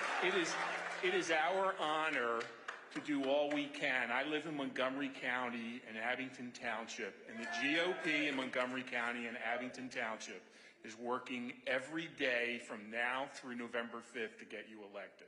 And we're doing it. So, Joe, thank you very much. That's really nice. I know I digress, but I honestly mean it. And my wife will add some more. But you asked about how we can help seniors. Mr. President, for 4 years, you showed us what a strong economy looks like. A strong economy helps seniors. A strong economy helps people on fixed income. A strong economy helps people who are below the average amount of money or maybe struggling, and we have them in our own neighborhood. What a strong economy we need is low energy prices, and I know you're all for low energy. We need an all-of-the-above solution. We need nuclear, we need natural gas, we need coal, we need electrical coming from wind, and we need it from water and everywhere else that we can get it. But it's all of the above. That will lower our prices for food prices, gasoline prices, the prices that seniors and fixed income people pay in the wintertime, and basically it's going to lower inflation, which is the tax that cripples us all. And we had that before, and we'll have that with you.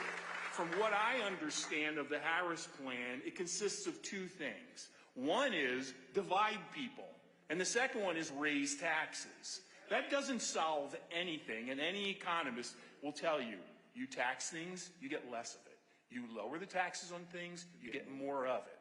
And the other thing I'd like to say, and folks, I hope you understand this, Tim Walz is the governor of Minnesota. Minnesota is one of only 10 states that tax Social Security income at the state level. So she chose him. So for all of us in Pennsylvania, we don't have that right now. What can we expect? That is anti-fixed income. That is anti-senior. And I'm afraid that that's what we may look forward to.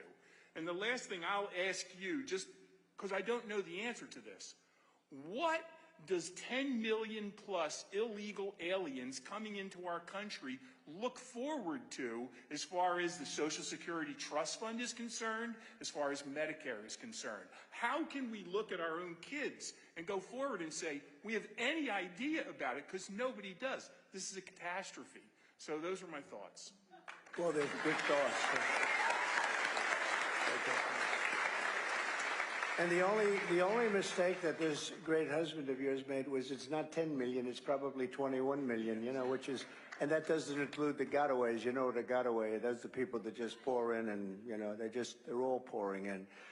And we're not going to stand for it, number one. And number two, we can't. And, you know, the reason they come is because we say we'll give you, I mean, they actually tell them we're going to give you health care, we're going to give you this, we're going to give you Social Security, we're going to give you education. We have a community in Springfield, Ohio, with 32,000 illegal migrants were put into a 50,000 person community, and you can't get into the hospitals, you can't get into the schools, you can't do anything. It's a disaster. And it's all got to change. It's not sustainable. I mean, it's not, you had a nice community, Springfield. And now it's, you heard about this, Mike, 32,000 illegal migrants. Now, they sort of made it legal by playing cutesy with the law, but they're illegal migrants. And it's just not sustainable. This is happening all over the country. In terms of pricing, what you're really alluding to is drill, baby, drill, because when we bring the energy costs down, everything's coming down. And we have more energy under our feet than any other country, including Saudi Arabia and Russia. And we were, as you know, energy independent 4 years ago, and now it's a mess. We're buying tar, big bets of tar from Venezuela, and we're refining it. It's a mess. And we have the best energy, we have the best oil, we have the most oil, and we don't want to use it. We want to go and give money. You know, Venezuela is the enemy, and we now are making them a very rich enemy. It's not even believable what they're doing.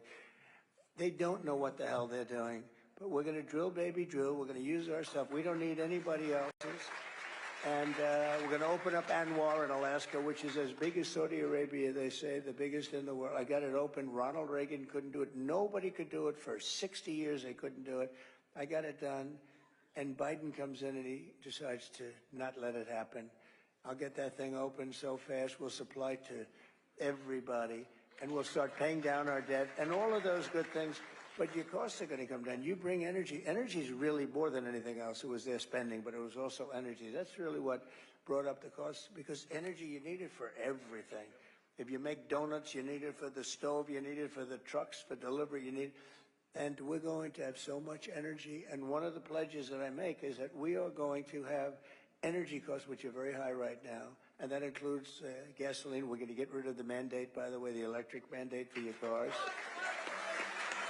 That's going to come off. And that's great. You know, if somebody wants an electric car, I mean, Elon Musk gave me the biggest endorsement you've ever seen, and his cars are great. But not everybody needs to have an electric car or wants to have an electric car. You're going to be able to get hybrids, you get regular gasoline-powered cars, but we're going to bring your energy costs down by 50% within 1 year. By the way, it's going to be easy. We can do it. Nobody else can because we have so much. It's right under us. Even in New York State, they don't realize that New York State is sitting on a tremendous amount. And if they used it, Lee would, I told Lee would have opened that up in 2 seconds. They don't want to drill for the environment. And the people in Pennsylvania, they're sitting there. They have a Cadillac, and the people across the line is right here, and they don't have a car. And it's just absolutely, we have so much energy in this country. We're going to bring down the prices. That'll bring down everything else, and you'll be in great shape. But that's fantastic. I'm fascinated by your wife. So they say that as a pilot, the hardest thing you can do is land on an aircraft carrier. Have I heard, is that a correct statement?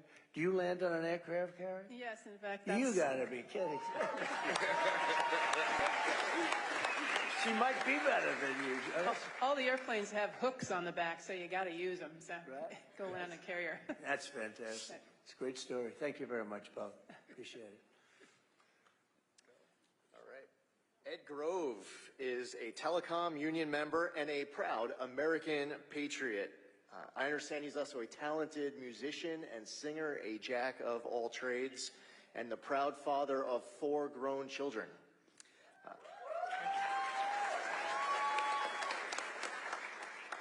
Ed, you're a longtime telecom union member, and we see a lot of unions acting far more political than they ever have in the past. And it's interesting that it seems like a lot of union leaders are not aligned with the rank and file.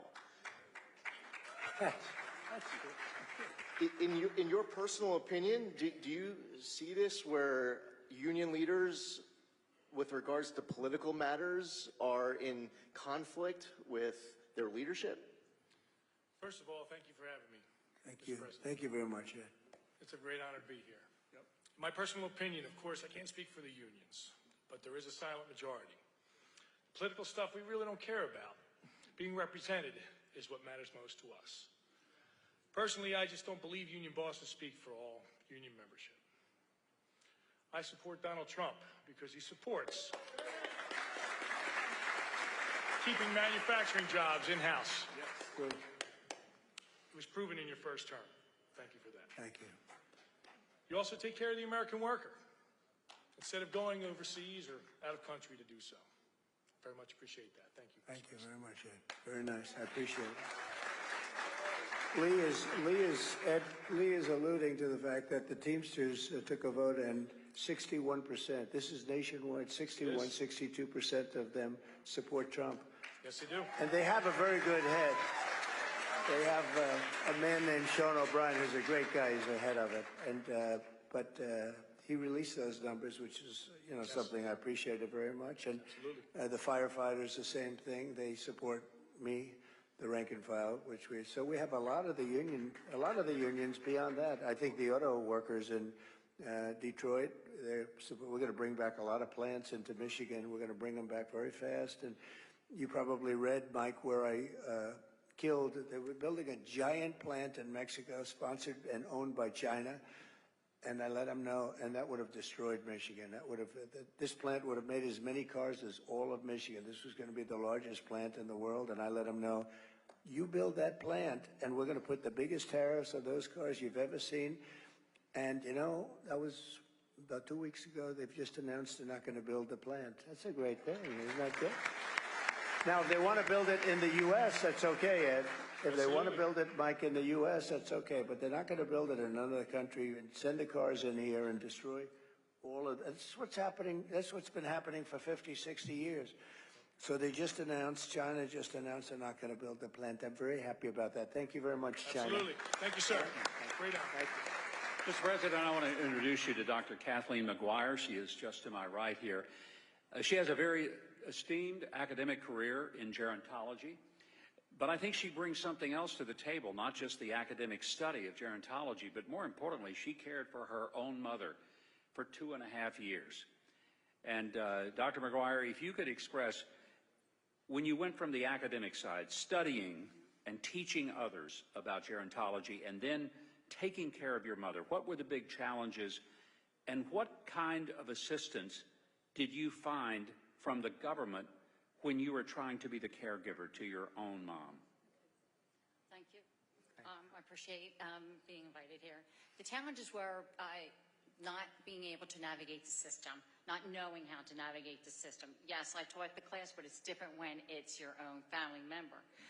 You can tell everybody else how to do this, make sure you give them resources here, but if you don't know it yourself, that's even more difficult. When you live that experience, living with my mom, and I'll tell you, it was very challenging, and I'll tell you a little bit about her history. What happened was that she was living alone in the Pocono Mountains, on a mountain, 100 miles away from family. She was a widow. Was trying to keep up her house, and according to the Department of Human Services, she was not able to get any assistance because she was not under the federal poverty level.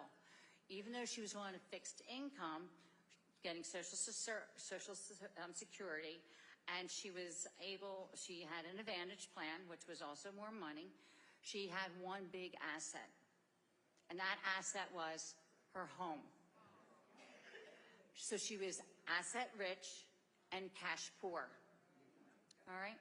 So it was difficult. She wanted to live there, and she wanted to die there.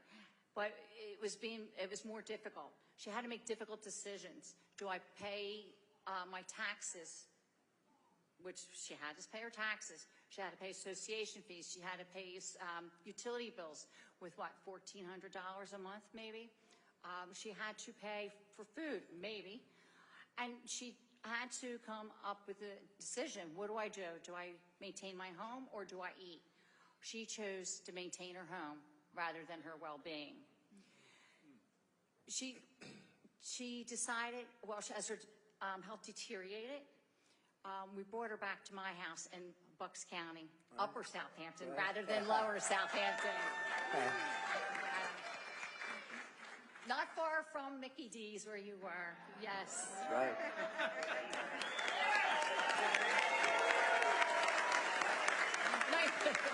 Nice job, by the way. Thank you. And that whole day was very well appreciated. Thank you. And so she was not really willing. If you get to a certain age, my mom was 83 years old, they don't want to leave their home. She wanted to stay in her home. She wanted to die in her home, but she was not safe anymore to be alone.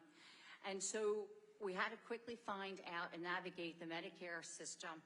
And so what we found for my mother, and maybe for other seniors, because remember she was asset rich and cash poor, that Medicare does not pay for adult care services, adult daycare services, hospice.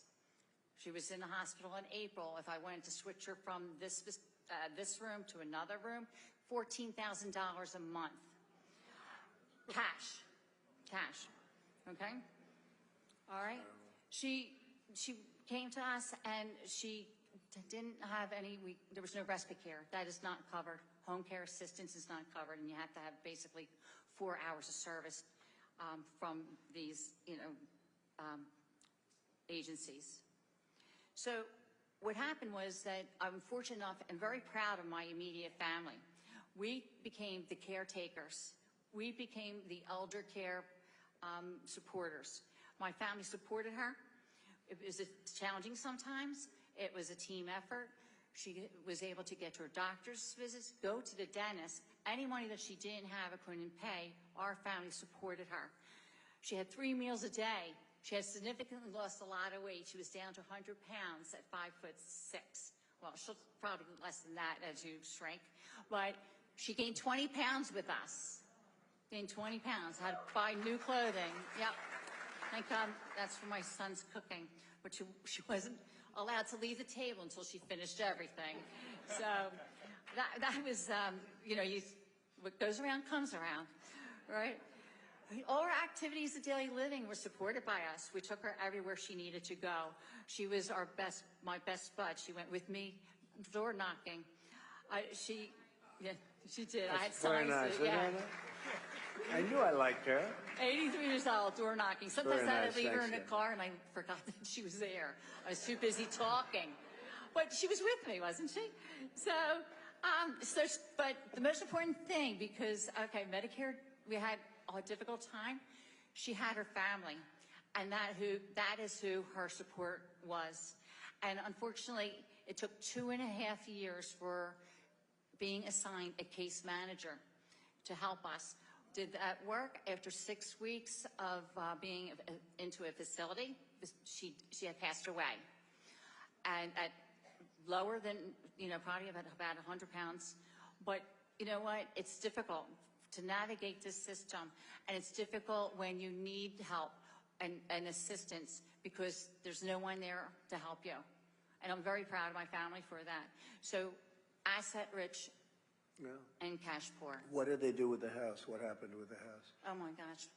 Well, I was showing somebody pictures earlier. See, I'm in the real estate business, so it's always interesting. Yeah. My mom, she lived in the Poconos, and what happened was I was there one day visiting my son in New York, and I came home, I noticed mold. There's black mold all over, and she was hiding it. So we had to take the whole roof off. You could look into the house, sheetrock off, everything off during the winter. And so her utility bills were $1,000 a month. So what did I say? She ended up with $1,400 maybe to $1,200, $1,000 for her utilities. What did she have left to pay for the rest of her bills? So as the work progressed, now insurance does not cover a new roof. Right. So as the work progressed, the workers walked off the job, off the construction job, went out of business with her money, and did not finish the job. So the house now is sitting there. Not sitting there, we're going through her things, which is the worst, horrible thing to have to go through. Going through her things, and we're going to have to put it up for sale. And A good area for sale. in the Poconos, Albrightsville, right by Hickory, if anybody knows where Hickory runs, State Park, a big boulder, Lake Harmony. Yes. Good. Yep. That's good. Well, Mr. President, Thank you. you announced a tax break for Americans like Yes. Dr. McGuire that people have served as caregivers. So, I mean, it's like you've already thought about how that could I did. help her. It was suggested to me by a very smart reporter, if you can believe this, right? There's some smart ones out there. Good one, actually, a good person, and suggested a tax deduction for caregivers because you devote the time as a family to it, and if you had to hire people, I mean, you wouldn't have enough people. You wouldn't be able to do it. Families take care of their children. When we have service members coming back from wars, sometimes the wives and sometimes the wives don't want to do it. They won't. Bad things happen. You understand? They come back and they're injured, badly injured. The mother takes care of the son and has to take care of the son for a long period of time. It's very sad when you see it happening. They go out to war and they come back and they have problems, difficulties. And so I want to make it so that we're getting tax credits for those people that take care of people, because honestly, if these people, a lot of them are called angel moms, and they're called a lot of different things, but they're beautiful names, actually beautiful names. They're beautiful people. And not everybody's like that, to be honest with you. But when we have people like that, I think they should be given that tax credit that we talked about. I mentioned it the other night at Madison Square Garden. It's great. If some families are, the caretakers have to leave their jobs as well. Right. I'm on a Social Security. I'm over Will you be age. able to finish the house yourself? Will you be able to? My husband, who's behind me, he is, and my children will probably finish the work, and we're trying to. Well, if you need a little extra, am I allowed to do this? I will, because I'm not in office now, so I could do it, but you'll come to me a little bit, okay? You'll call up Mike Wilson. So if you need a little extra, we'll help you out, okay? All right? You left, and I'll have him be the guy to figure it out. All right? All right, Mike? That's a beautiful story. Thank you very much. Thank you. Lovely. You're a lovely woman. Beautiful. Beautiful. Thank you. Appreciate I'm it. glad the pilots didn't give me any story like that, right? Huh? Thank you. Well, good luck with it. Beautiful story. Yes, thank you. I appreciate it. And grief is hard. No. That sounds like a great mother, actually, right? We were very close. My mother was very young when she had she hates it when I say it, and I hope she sees this, my older sister. She's only about 15 months older. And so, yes, she was my best friend, basically. That's great. Beautiful story. Thank you. Everywhere. Thank you, Catherine. Thank you. Mr. President, as I introduce our last panelist here, it's a little closer to our heart with Wesley, fellow Army veteran, as I introduce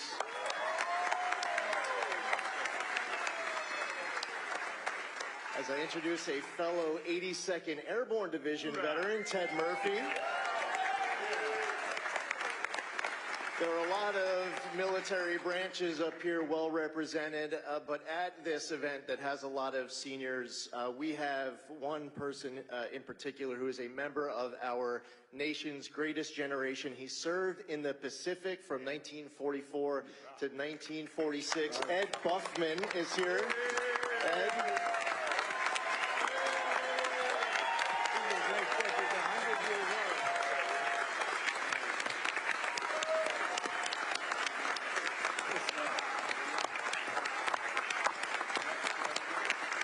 He was great. Thank you, Ed. I saw Ed backstage, by the way. He looks like he's like 60. Ed is crazy. He's got the best skin. I said, what do you do with your skin? It's so beautiful. Look at you. He's got good hair. He's got the whole package. Am I allowed to say your age? Am I allowed to say that? No. I don't think. You'd be shocked. It's great to be with you. You are a character, too. He's got his beautiful wife. But you are really something. Thank you very much. Thank you.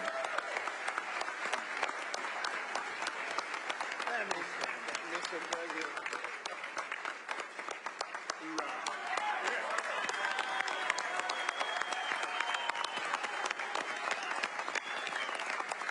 Thank you.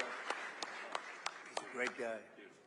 Mr. President, it was an honor to be with you in Normandy for the 75th anniversary of D-Day, and I remember sitting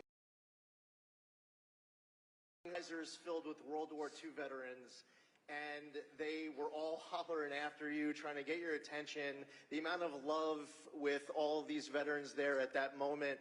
I've had the opportunity, I signed up in the military when President Clinton was in office, serving with different commanders-in-chief. There has never been a commander-in-chief who has had the back of our military service members like President Trump.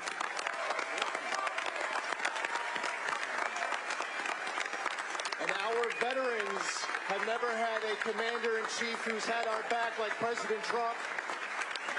Thank you very much. Very nice. Thank you very much. And we need to get you back next Tuesday. Thank you very much.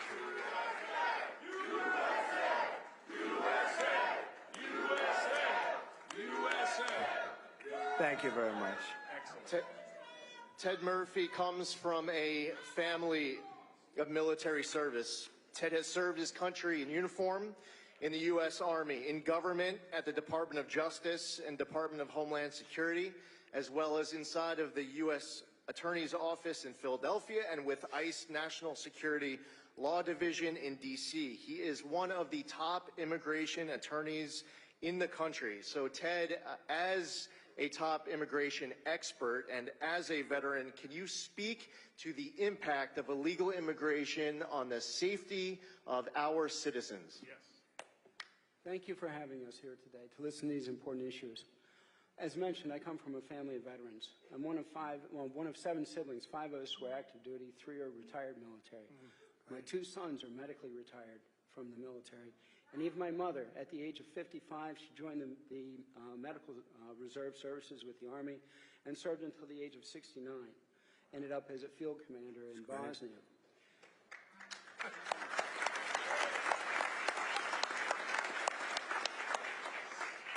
Included in that group are 4 paratroopers and 2 combat medics. And those are just the guys. The tough ones are my mother and my sister. So, veterans, it's taking 5 months now to process our medical claims. It's taking a long time. Claims that shouldn't take that long. Veterans desperately need care when they apply for those services. But at the same time, the VA staff are being used to process medical claims for those thousands of individuals come across the border illegally who are detained by immigration along the southern border, taking time that should be devoted to processing veterans' medical claims. In the past 2 years, nearly 1.5 million illegal immigrants who were paroled into the United States are eligible immediately for taxpayer-funded housing through HUD, other public benefits to include SSI, Medicaid, CHIP, the Affordable Care Act subsidies, while at the same time, low-income and homeless veterans seeking benefits through the VA and HUD are often denied by those programs or moved out of those facilities to make room for immigrants. It's not even possible. That's what they're doing. It's not even possible to believe, actually. With Homeland Security transferring millions of the other illegal immigrants throughout the United States with no federal funding available, the cost for their housing, medical care, and education falls on states and local governments as unfunded mandates, depleting resources and funding available not only for our veterans and our seniors, but for all of our citizens. As a former federal immigration prosecutor and private attorney, I know that many of those entering illegally include persons involved in drug cartels, gangs, sex trafficking, human trafficking, and much more. Homeland Security personnel have admitted that very few are properly vetted, yet they've been allowed to come into the United States and are continuing their trades here. That puts all of us at risk. So, Mr. President, after you win your re-election, how fast can we address these issues? Well, you know, we'll do it immediately. So I think I mentioned before that we have the highest rating of anybody in maybe ever at the VA. We did a lot of things. We also did something where we were allowed to get rid of civil servants that were really bad people that were, and I love civil servants, but this was a group of civil servants, a certain percentage, turned out to be 9,000 people. We got rid of this. These were people that treated the vets unbelievably. I mean, these are sick people. And we fired them and we replaced them with people that can take care of our people that love our country and love our vets. It was a great thing. We'll get it done fast. You mentioned the word parole. That's a word they use now. They bring people in and they just say, you're paroled. And now they're all of a sudden like it's supposed to be some form of citizenship. That's what they're doing in Springfield, Ohio. 32,000 people. They're under parole, and people that are in this country. And you take a look at, you know, they're putting a lot of the people that come in illegally. And some of these people are really, I'm trying to be nice, these are really rough people. Our soldiers are laying out on the streets in New York and other cities. And these people are walking through the main entrance of a hotel that's right there. They're laying here, and the people are walking right by them, and they're going into hotel rooms, in some case luxury hotel rooms. The government's paying a fortune to these hotel companies that have them. The hotel company no longer, they don't even want to deal with regular people anymore. They get a bigger check than they've ever made in their life. They're making more money than they ever made in their lives running it as a migrant hotel. But you have veterans that are sleeping on the streets outside. It's freezing or it's hot, and it's all going to be changed, Ted. But I mean, you brought it up beautifully, but I'm glad you mentioned the word parole, because that's a bad word right now. That's a bad word to a lot of people right now. They're using that word to get people illegally into this country, as far as I'm concerned. Thank you very much. We'll take care of it. We're going to work on it fast.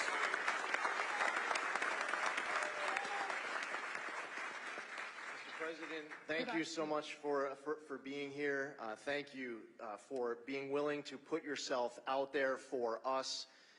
You could have had such an easier life if you weren't doing this for us. You sacrificed so much. God bless you. Any final thoughts, Mr. President? Well, thank you. Now, first of all, you're a fantastic young guy, and he's a great lawyer, great everything, and a very successful congressman, and he's a friend of ours, and he's really been great, Mike. I know how you feel about him, but I appreciate it. And Wesley, likewise. You didn't get a chance to speak as much. I was going to say, let's let him speak for about a half an hour, because he's a very impressive guy, but he doesn't need to do that. Just to say that we're going to take care of things. We're going to do things. And, you know, you are right.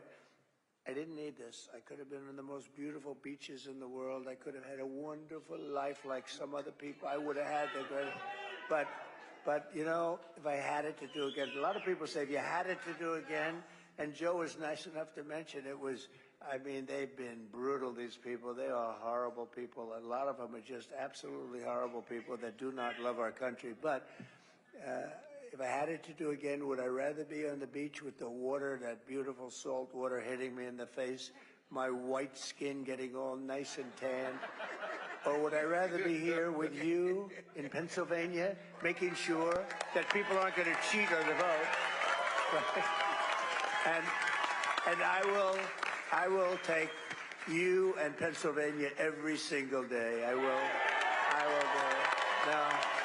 And the reason is, Joe, and the reason is Lee and Wesley and Mike, and it's so great that we're all together because we've all been friends for a long time. But the reason is that we're going to make America great again. We're going to do something that nobody, you know, a lot of people were worried about our country. This country is in very bad shape. We're a failing nation. We really are. We're a nation in decline, as some people would say. But we are a nation in decline, and we're not going to be a nation in decline for long. We're going to turn it around very fast, and we're going to make America great again. And I want to just thank everybody, and it's a real honor. The spirit, you see the spirit, Mike, it's incredible. The spirit that we have right here. It's all over. It's all over the country. And, you know, there's a word called hope. People really want. We did great the first time. We did much better the second time we ran in 2016 than we ran. And as you know, we did much better. We got millions more votes, but there's never been anything like this spirit. And part of it is that, let's assume I haven't changed that much. I had these similar ideas and everything, but they see how badly our country's run. It's being destroyed by incompetent fools. And we're not going to let it happen. We're going to turn it around. We got to win. We got to win. We have 6 days to go, Joe. We got to win. So, and thank you very much. A great honor to be with you. Thank you. Thank you very much, everyone.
shoes. I said,